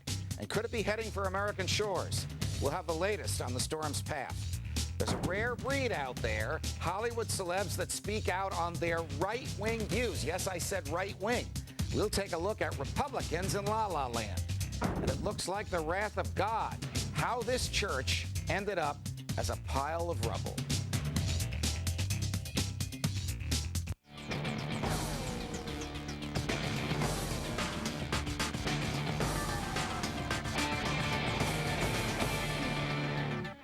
I'm looking for someone who can do just about everything. That's me. Can you make color copies? Collate and bind my presentation? Sure can. Sign for deliveries? Can do. Pick up my dog at the groomer? No. Handle all my packing and shipping? Worldwide. Welcome. When can you start? How about right now? The UPS Store, helping your small business in more ways than you thought. Get it done. Get it done right at the UPS Store. If you're thinking about refinancing your mortgage to lower your monthly payments or to cash out equity, call or click on to Ditech.com. Right now, Ditech is offering a $395 flat fee home loan with 0 points that may save you thousands of dollars in closing costs. Let Ditech take the mystery out of lender closing costs. Get the $395 flat fee home loan from Ditech.com. Just call 1-800-DITECH-1 or apply online at Ditech.com. Symbols. They represent the best things about America. Freedom, valor, sacrifice. Symbols, like the heroes they represent, are meant to be respected. Some didn't share that respect and turned their backs on their brothers. They renounced the symbols which this country gives, and that was the medals themselves. I gave back, I can't remember, 6, 7, 8, 9. How can the man who renounced his country's symbols now be trusted? Swift Boat Veterans for Truth is responsible for the content of this advertisement. So, my gnome nappers, it seems our romantic getaway is coming to an end. Do thank Travelocity for me. Ah, that's the spirit, chap. Give her a kiss. Now, that's enough. You're not invisible, you know. Oh, my goodness. Hello? Is this Travelocity? We're going to need a later flight. Ah, a much later flight. Change of plans? 24/7 customer service. Book with Travelocity, and you'll never roam alone. Ignoring you. Ignoring you. It's a whole new way to look at the news. With a countdown of the day's biggest and most interesting stories from here, there, and everywhere. 12 News up front with Faye Fredericks and Mark Curtis. Weekdays at 4:30 right after Who Wants to Be a Millionaire. Starting September 13th. After $21 million, Millionaire is making its big move. Join Meredith Vieira on a whole new channel with more lifelines. Now Who Wants to Be a Millionaire? On Channel 12, weekdays starting September 13th. More than a world of time. 2008. Pay 0 interest till 2008. It's happening this weekend at More. Furniture for less. Pay absolutely nothing till January. And pay 0 interest till 2008 this weekend at More. Furniture for less. Now open in Paradise Valley, just west of Cactus and Tatum.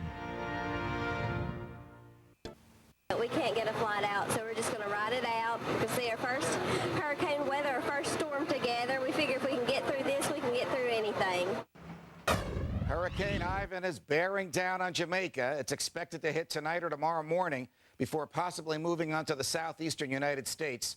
Folks in the Florida Keys are already being evacuated just in case. Ivan will be the third hurricane to hit Florida in about a month. Our fearless correspondent, Rick Leventhal, is live in beautiful but probably deserted downtown Key West. Hi, Rick. Hey, Judge, it's pretty amazing. The tourists and the non-residents were told to evacuate yesterday. Residents were told to evacuate today. And the result is, as I step out into Duval Street, the main drag here is a very quiet Key West. The people who stayed behind really have the run of the place. And as you can see, a lot of the businesses here have boarded up. A lot of the stores are closed, the bars and restaurants as well. There are some places still open, but for the most part, people have heeded the warnings, and they're either inside their homes or they left town. We're going to bring in Stephen Torrance, as a public information officer with the Key West Police Department. Stephen, I know you can't force people to leave, right? But right. People have, you think, a lot of people have left. Most of the tourists have left, yeah, but the residents, some of them have stayed. We can't force people to go because we live in a democracy, but people are able to make, choices based on what they think the threat level is. But there is a mandatory evacuation in effect, and people at home might be thinking, well, if there's a mandatory evacuation, that means you have to go. We highly suggest that people go. We want people to go. We urge people to go, but we're not going to use force to push people out of their home. It's just they have an opportunity to exercise judgment or lack of judgment. All right, the way things look now, are you happy with it? Most people have gotten off the streets, and most people are off the streets. It's quiet. It's a very quiet Friday. It's so untypical of Key West, but we're very happy. People have really been heeding the warnings of getting their houses ready, their businesses shut down, and traffic is moving very nicely up the Keys. Are you concerned about looting at all? Absolutely not. We have a number of police officers who are here for the storm, and I will just tell you that we will not tolerate any foolishness, any kind of looting. The residents that are here will not tolerate that, so I would suggest that people think twice. And quickly, Stephen, are you concerned with this storm bearing down? Do you think you're going to get a direct hit? Because you haven't for so long. We haven't for a long time. I think we're going to get a real brush of it. I think we'll probably get at least 125-mile-an-hour winds, but I think we will survive. Key West always survives. That's the attitude here, Judge. I can tell you that a lot of these homes have never seen a storm this size. They've been built since the last time a storm, Category 4, came through here, which was 1919. So it'll be interesting to see if we do get hit, how badly Key West fares. Judge? Rick Leventhal live in Key West. Get home safe, buddy. I will. Folks at the National Hurricane Center keeping a close watch on Ivan's progress. Fox News correspondent Jamie Colby is live at the center in Miami. Hi, Jamie. Hi, Judge. They're working overtime here. They've been tracking storms, as you know, for about a month now, and they tell me this one is powerful. Ivan has decreased winds at this hour of 140 miles per hour. Take a look at the satellite map as you see that it is approaching Jamaica tonight or early tomorrow as well. A hurricane watch in effect for the entire southwest peninsula of Haiti and also for Cuba. Everybody prepping there to try to get ready for what they know will be a powerful storm here at the Hurricane Center. Max Mayfield, the director, talking about the fact that even if this storm follows its path and goes up the west coast of Florida, there's no one that's really in the clear. Take a listen. Even if it comes into that eastern Gulf of Mexico, the Florida Peninsula will indeed have an impact. And as it gets closer, we'll talk more about the specifics of the storm surge, the wind, the rain, and the chance of tornadoes. Now, Jamaica in high gear, getting tornado and hurricane proof as best they can with what supplies they are. They're boarding up. They're packing up. 500,000 people have been told to leave. Floridians doing the same thing. Governor Jeb Bush an hour ago saying he won't sugarcoat what could happen here, Judge, that there will be people living with some real misery, possibly for some time, but telling me earlier this week that whatever priorities Florida had, this is priority number one. And between the $2 billion that President Bush has now allocated for hurricane relief for Charlie, that there will be more for Francis and potentially for Ivan if it does come through Florida to help this state recover. The emotional scars, though, will be felt by residents here for some time to come. Judge? Jamie Colby live in Miami. Jamie, thanks very much. People are worried that they don't like the looks of this one, and we're not taking any chances. Not after Andrew and Charlie and Francis. We've learned.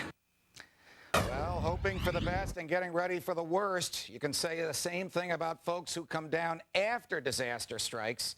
Marty Evans is president and CEO of the American Red Cross. Today's big question, Marty, what do folks in Florida right now need the most? Well, the folks in Florida who are in the potential pathway of the storm, they need to take steps, according to their local authority direction, to evacuate, to seek shelter, to seek a safe place. And Red Cross is already setting up shelters. Our Red Cross volunteers are working extremely hard to ensure that there are shelters available, feeding. To do that, we need the support of the American public. This third now hurricane in a row has really stretched our financial resources very, very thinly. We have the facilities, we have volunteers, but we need financial resources in order to provide the food, to provide the support for people to make that transition after the storm. So we're asking the American public to make a donation to the American Red Cross. Where should people go? I mean, where are these facilities, and how do you acquire them, and what is there waiting for folks who can't get back to their homes? Well, they should follow the evacuation routes that the local authorities, county by county, are setting up. Each county has a plan. Each county will designate shelters if there are available safe places in the area. If they're not, the authorities in the county will direct people to move into safe areas. Red Cross works very closely with those county authorities to provide those shelters where we can. So you just need to contact the county authorities. Let's say that I've lost everything and I walk into one of your shelters with just the clothing on my back. Are you going to give me food and clothing and a toothbrush and a razor blade and a ride home eventually? The American Red Cross will do everything we can to meet your immediate needs. The first thing that we tell people, though, is they should have an evacuation plan, and they should bring some basics with them. In particular, they need to bring important papers so that they can, after the storm, they can get on with their lives. They need to bring medication. They should bring water, non-perishable food, all of those things in their family evacuation kit. But if they come to our shelters and they have none of that, we'll provide them a place to sleep, we'll provide them food, and we'll provide them emotional support. We'll help them through the storm and the aftermath of the storm. Where do the volunteers come from? Are they local folks abandoning their own property to help their neighbors, or do they come from other parts of the United States not currently threatened by these hurricanes? Well, they come from all those places. There are local Red Cross volunteers throughout Florida that have been working extremely hard since the very beginning of this ordeal in mid-August. They've received training, and they're on the job. They're serving their communities. We also augment those volunteers, the local volunteers, with people who've come from literally the other 49 states as well as Canada.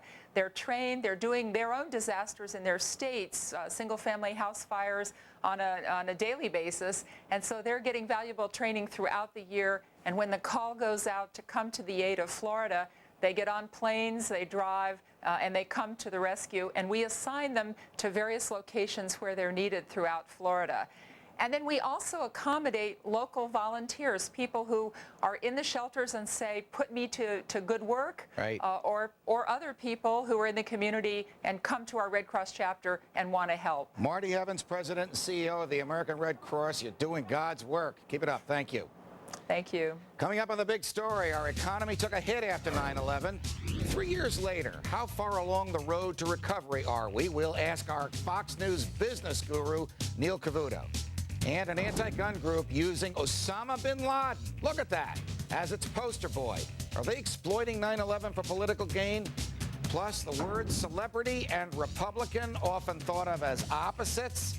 But is Arnold just the tip of the Hollywood GOP iceberg? We'll take a look. In 1887, Albert Gallatin Edwards had the foresight to start a financial company that put the client first. He also had the foresight not to name the company Albert Gallatin Edwards. AG Edwards. I know what you're thinking. I'm so thinking you're thinking plentiful. And there's wholesome grains, real beef, even carrots and peas. Love it so much you only think you're getting spoiled. So happy. Healthful, flavorful, Beneful. Beneful brand by Purina. I'm a teacher who speaks 3 languages. I'm a sister and a daughter who loves her family. I test 4 times a day. I'm a runner, I'm a dancer, I'm a diabetic. I am a diabetic, and this is my meter. The AccuCheck Compact System. No strip handling, finger or forearm test. Faster results. The one with the drum. AccuCheck. Live life. Will fit in. They're not your average carpet installers. And this is definitely not your average carpet. It's the innovative Legato carpet system only from the Home Depot. Just call, click, or visit your local Home Depot store today for these beautiful, durable Legato carpet panels that you can install without special tools, padding, or glue. The unique interlocking design holds each piece in place and hides seams. There's built-in spill protection too, so it's perfect for family rooms, game rooms, and basements. And if a panel gets really damaged, it's easy to replace. Best of all, you can carpet a typical room with Legato for less than $300. You can choose from all these popular colors too. Order now to get free shipping. So call, click, or visit your local Home Depot store today for Legato carpet. Because the only thing easier than installing it is enjoying it. The Home Depot. You can do it. We can help. I'm Oliver North. Here's what's on the next war stories. Go inside the Department of Homeland Security. From high-tech military facilities to explosives training and information gathering, learn how they keep America safe. Plus, our exclusive interview with Tom Ridge. Sunday, it's America's War on Terror on a new episode of War Stories. Fox News Channel's acclaimed series, War Stories with Oliver North, is now available on videotape. Call now, 1-800-933-0760.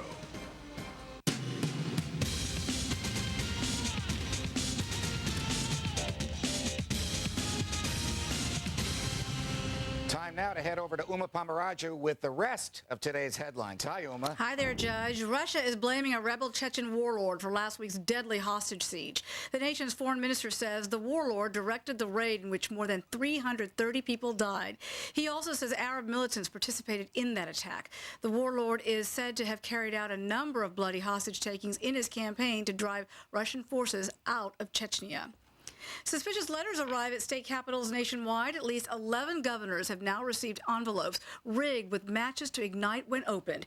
Yesterday, Montana's Capitol building was evacuated after receiving the mail. Now, governors in 10 other states have received the letters. The FBI says the letters had been sent out with a rubber stamp from Nevada Penitentiary, but were not postmarked from the prison. 2 inmates whose names are on those envelopes are being questioned. It's one heck of a mess in Connecticut. This decades-old church, now a shadow of its former self as it lies in ruins. An explosion felt miles away took the structure down. It happened around 7 a.m. when nobody was around and no one was injured. It's unclear what caused the blast, but there was a propane tank in the kitchen that was used for cooking. And that's a quick look at some of the other stories making news at this hour. Let's go back to the big story and the judge who's in for John today. Thank you, Uma. The stock market ending up for the week. Here's a look at the closing numbers. The Dow adding 23, the NASDAQ up 24, and the S&P up 5. Tomorrow, September 11th, marks the 3rd anniversary of the terrorist attacks in America. Those were dark days, testing the nation and putting a heavy drag on the economy. Fox News managing editor for business, Neil Cavuto, is here to tell us how we're doing 3 years later. How are you, Neil? Hey, Judge, thank you. Not too bad. We're not doing too bad. What did 9/11 do to and for our economy 3 years ago? Well, you know, it's funny, Judge, I wanted to try to crunch the numbers on this. By my best guesstimation, we probably lost 1 million jobs related or kind of related to the 9/11 developments and the fallout. In other words, retail spending slowed down, so a lot of stores started laying off people. The brokerage community, the Wall Street community was laying off a lot of people. Right. And so that million figure is one you hear bandied about a lot. Now, we have since made up for that. We've created 1.7 million jobs, but keep in mind that we also lost 1 million more as a result of the corporate scandals and the bursting of the internet bubble. But add it all up, I mean, since 9/11, if you were to tell me on 9/12 that the economy would be stronger than it was and that we'd see the market higher than it was, I would have said you're smoking something. Well, remember how dire the predictions were in those days? I mean, how bad did those predictions get from well-respected people? I'd say, Judge, it was all over the map. I remember we had people on our show who were talking about a multi-year bear market and something akin to like a financial nuclear winter, that people wouldn't go out and spend, that it would be a recession, borderline depression, that you'd see businesses dry up, Fortune 500 companies shrink, that we'd have so many kicked off the list. The reality is that within a few months of the attack, retail sales were back up, auto sales were strong, home sales have since been at record pace. So I think it serves to remind people that before you cancel out or check off the Americans' ability to come back to a crisis, you should look at history. We tend to come back. Now, you're going to do your business shows live from Ground Zero. From Ground Zero, right. Remember, you're reporting from Ground Zero back when it happened. You're probably Absolutely. going to be asked this. To what do you attribute our almost remarkable recovery, financial recovery, from those dark days? You know, this sounds very cliche, Judge. I think it's just American optimism. You know, I bored people today with this story that I keep a chart in my office of the Dow Jones Industrials. I like to impress people that I'm smart. It doesn't work. They're on to me very fast because This isn't the story about the onion sandwich. Yeah, well, it gets bad. But they quickly see the pile of baked goods on my desk and no, don't take them seriously. But the fact of the matter is, I keep this chart, Judge, as a reminder of how far we've come since the beginning of the last century.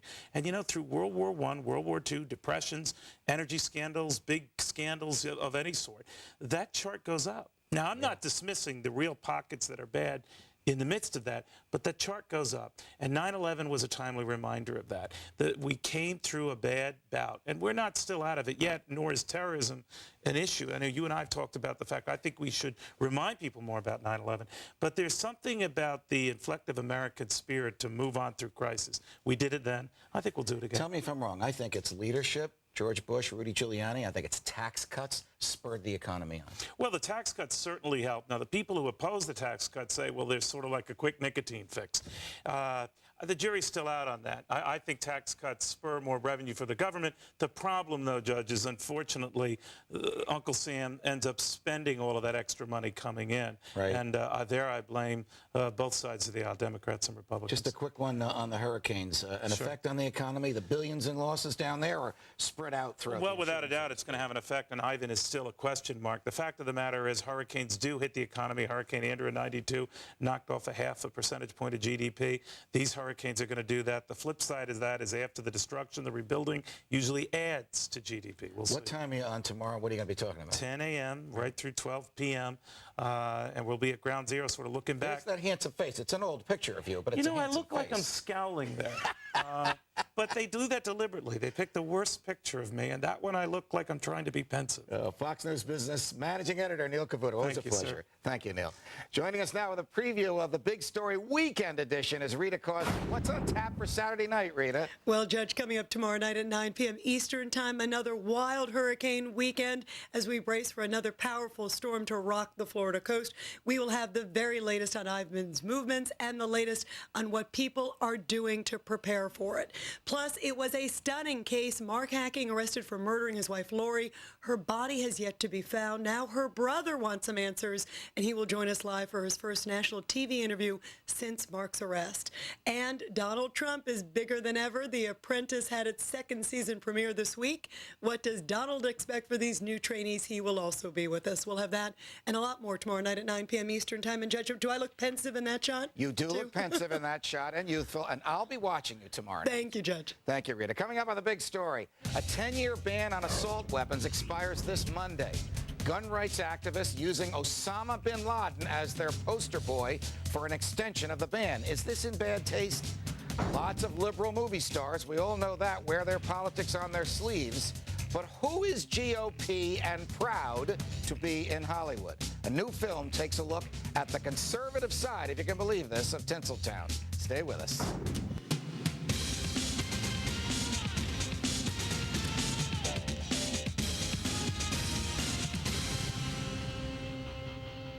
Is the IRS stalking you? Do you feel like you're at the end of your rope? Stop the harassment now. Hello, I'm John Harris, president of J.K. Harris & Company, the nation's largest tax representation firm. Our former IRS agents have helped thousands of our clients save millions of dollars, and they know how to make the system work for you. Call the IRS experts at J.K. Harris now for your free confidential tax settlement analysis. Call 1-800-249-9947. I don't own warehouses anymore.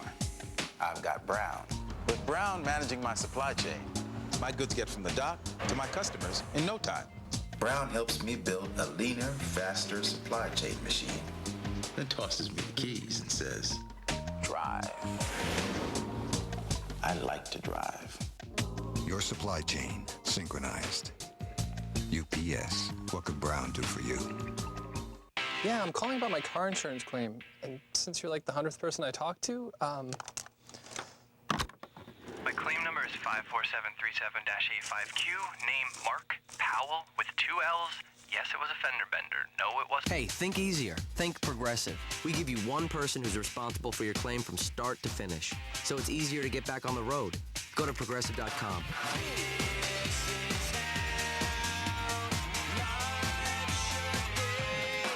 If you like butter, you'll love Smart Balance buttery spreads. Smart Balance was judged the best tasting in the soft vegetable spread category by the American Culinary Institute. Smart Balance buttery spreads. We have the right balance and the great taste.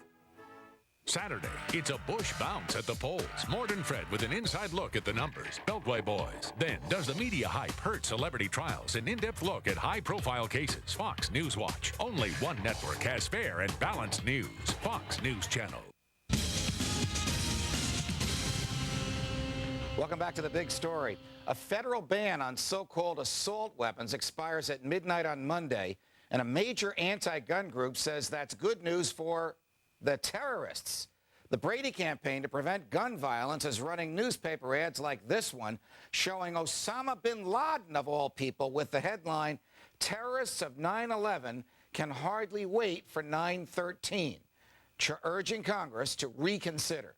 That group's communications director, Peter Ham, joins me now from Washington. So, Peter, what do you say to folks who say to you, my God, it's the 3rd anniversary of the worst attack on America in modern times, and you're taking out full-page ads in newspapers, at least the one I saw was in the Washington Post, of the guy who perpetrated those attacks? That's right. I would say that, on the contrary, what people are calling and saying to us is, my God, I can't believe that the assault weapons ban is going to be allowed to expire in this age of terrorism. But talk to me, please, about why you chose Osama bin Laden. If you say to me, we chose Osama bin Laden so that Fox would get angry about it and put us on the air, well, you did a good job because you're getting your message out there. But why choose the most hated, justifiably reviled figure in modern-day America as the poster boy when people are suffering as this anniversary of the deaths of their loved ones comes tomorrow? That's right, and we wanted to make the case to the families who lost loved ones in 9/11, to the families who have lost loved ones in countless episodes where assault weapons were specifically involved. You know, this country allows gun shows to go on an unregulated basis that terrorists have used as supermarkets to buy tools and weapons to use in their attacks. We've actually been talking about this issue for more than 3 years, since before 9/11, but we've been talking about it since 9/11 a lot more, and we've been trying to raise the public's awareness that some of the weaknesses in the gun laws in America have been of great benefit to terrorist groups, not only Al-Qaeda, but Hezbollah and many others. You may recall the aborted shooting at the CIA that was done with an illegal AK-47 that was purchased at a gun show. That was back in 1993. Do you think you hurt your cause by tastelessly offending the families of those who died? I would say that you're making an inference about your objection to the ad when you say that we're tastelessly talking about bin Laden and Al-Qaeda. Here's a report that... It's the timing that's tasteless. It's not the use of his face. It's using it on the eve of the anniversary of 9/11 that's tasteless. We put out this report 2.5 years ago that details time after time when terrorists have used the gun shows and the weaknesses in our gun laws to exploit the system to arm themselves to attack Americans. What we say in that ad is we quote from a manual that was found by our American servicemen and women in Afghanistan after they destroyed a terrorist training camp. It said how to prepare yourself for jihad. Go to the United States and use their weak gun laws to your advantage and buy an AK-47 to arm yourself with. There's nothing tasteless about this. What's tasteless is that we would allow this assault weapons ban to expire. It's not only tasteless, it's insane. Should people be able to defend themselves when the government is unable to do it by arming themselves. They certainly should, and I would also say that I would object to your referring to us as an anti-gun group. We are a very moderate organization that thinks that we should have sensible gun laws on the books. We have never advocated wide-ranging gun bans of any kind. I think that people should have the right to defend themselves, but I think that any serious firearms person would tell you that an AK-47 is not the weapon of choice to defend yourself with. Well, if a handgun or a shotgun is a far more effective device. What an AK-47 is for offensively killing as many people as you possibly can, as quickly as possible. And I suppose if Todd Beamer had one on September 11th, 2001, the plane might have landed safely because he might have gotten those bad guys. Peter Ham, thank you very much for joining us. Yeah, okay, great. Appreciate it. Still ahead on the big story. We always hear about TV and movie stars that stump for the Democrats, but are there more Republicans in Hollywood than we think? We'll take a look. This program is brought to you by Fuji Photo Film, a leading provider of professional and broadcast audio and video recording products.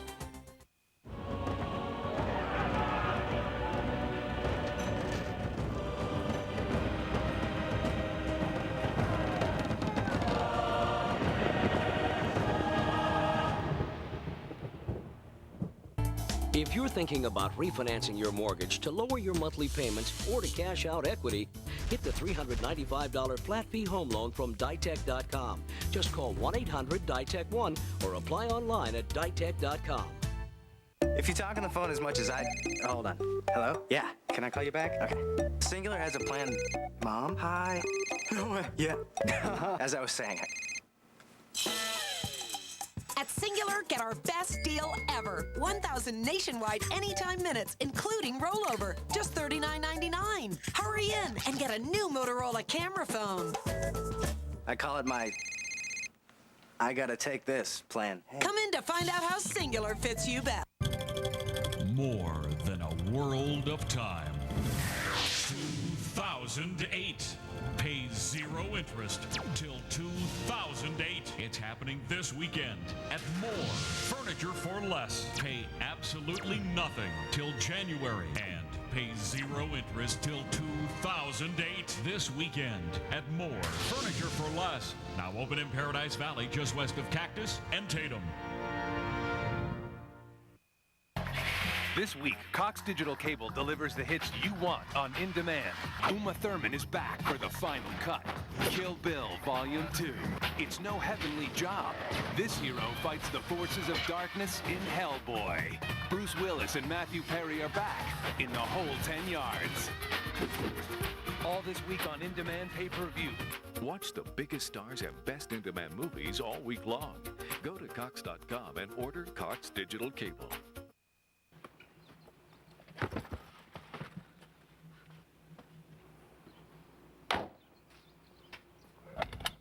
Okay, so we'll see you at Mom's tomorrow? Okay, be careful. When you got gas last night, did you put air in the tires? Yeah, they look all right. Okay. Mr. Bolden, I'm the doctor taking care of your wife. Doctor, is my family going to be okay? They're going to be fine. Apparently there was a blowout. Don't let something as simple as checking your tire pressure hurt your loved ones. Which phone company should you use? Cox Digital Telephone saves you money every month. Cox costs less for your phone line and features like voicemail. Cox saves you even more on your long distance. Plus, with Cox Fast Connect, installation is free. So, which phone company should you use? Cox Digital Telephone. Call today, 623-594-1144. J.D. Power & Associates ranks Cox highest in local residential telephone customer satisfaction in the Western region 2 years in a row. Those critics who are so pessimistic about our economy, I say, don't be economic girly man. Being a Republican in Hollywood can be lonely, but Arnold Schwarzenegger isn't the only star who leans to the right. There's a new documentary about Tinseltown conservatives, Rated R, Republicans in Hollywood. That's the name of it. And it premieres on AMC Sunday night at 10 p.m. Eastern. Producer and director Jesse Moss is here to talk about it. Here's today's big question, Jesse. Is it hard to be a Republican in Hollywood today? Well, I think it's getting easier. Really? It has been hard, but I think Arnold's campaign has mobilized and energized Hollywood Republicans. It's brought them together and given them a role model, and they're starting to speak out more. Now, how many well-known Republicans are there in the Hollywood community? Is it 5? Is it 50? Is it 500? Well, what kind of a number are we talking about? Well, I don't know what your criteria for well-known is, but I'd say it's around 50 well-known, perhaps, Republicans, people who are sympathetic to Republican causes. Who are, well, there's Drew Carey, who are Republicans whose names we would know from show business? Well, I'd like people to watch my film, and I don't want to name names here. Give us a couple of names besides Arnie. I can tell you who's in the film. Okay, tell us who's in the Drew, film. of course, is a libertarian, but Patricia Heaton from Everybody Loves Raymond, very outspoken, politically active, very successful. She's in the film talking about her politics. Lionel Chetwynd, the screenwriter. John Milius, a conservative, legendary Hollywood screenwriter and director, directed Arnold in Conan the Barbarian. Right. Ben Stein, of course, the comedian and game show host. So I think there's actually a longer list than people think. Did Arnold Schwarzenegger do something that even Ronald Reagan didn't do when he became governor? Did Arnold make it easier, give you more cover for coming out, so to speak, as a Republican in Southern California? I think, and if so, why? I think, well, it's interesting because Arnold kind of ran away from Hollywood when he ran for governor. Right. At the same time, for young conservatives and young Republicans in Hollywood, his campaign, I think the apparatus of his campaign kind of brought people together. They got involved in the campaign. They had something to celebrate. Again, they had a role model, a successful Republican who'd done as well as you can do in Hollywood. So I think his campaign energized them. We were talking during the break that I worked on a show for Fox, and there were maybe 80, 85 people on the crew. We worked long days, 6:30 in the morning till 8:30 at night, 10, 12 days a month. It was during the presidential campaign last time around. I think of the 80 or 85 people, I was the only person who was not an open card-carrying Democrat. Is that to be expected? Well, I think they're out there, and there are more of them, and they're increasingly comfortable talking about their politics. Some people prefer to keep their politics private, but some people enjoy the give and take. So just to go back to Arnold, I think what's important too is that conservatives in Hollywood have they have social networks now that they didn't have maybe a few years ago. So they have a chance to associate with one another. A few years ago, could a conservative Republican actually not get a job, an acting job, a job on a particular show, because of the perception of that person's politics? Was there a blacklist? I don't think there's a conservative blacklist. I think that in Hollywood, if you're good, you get work. In the film, Drew Carey, a libertarian, a conservative, very successful, highly paid. Patricia Heaton, again, one of the most successful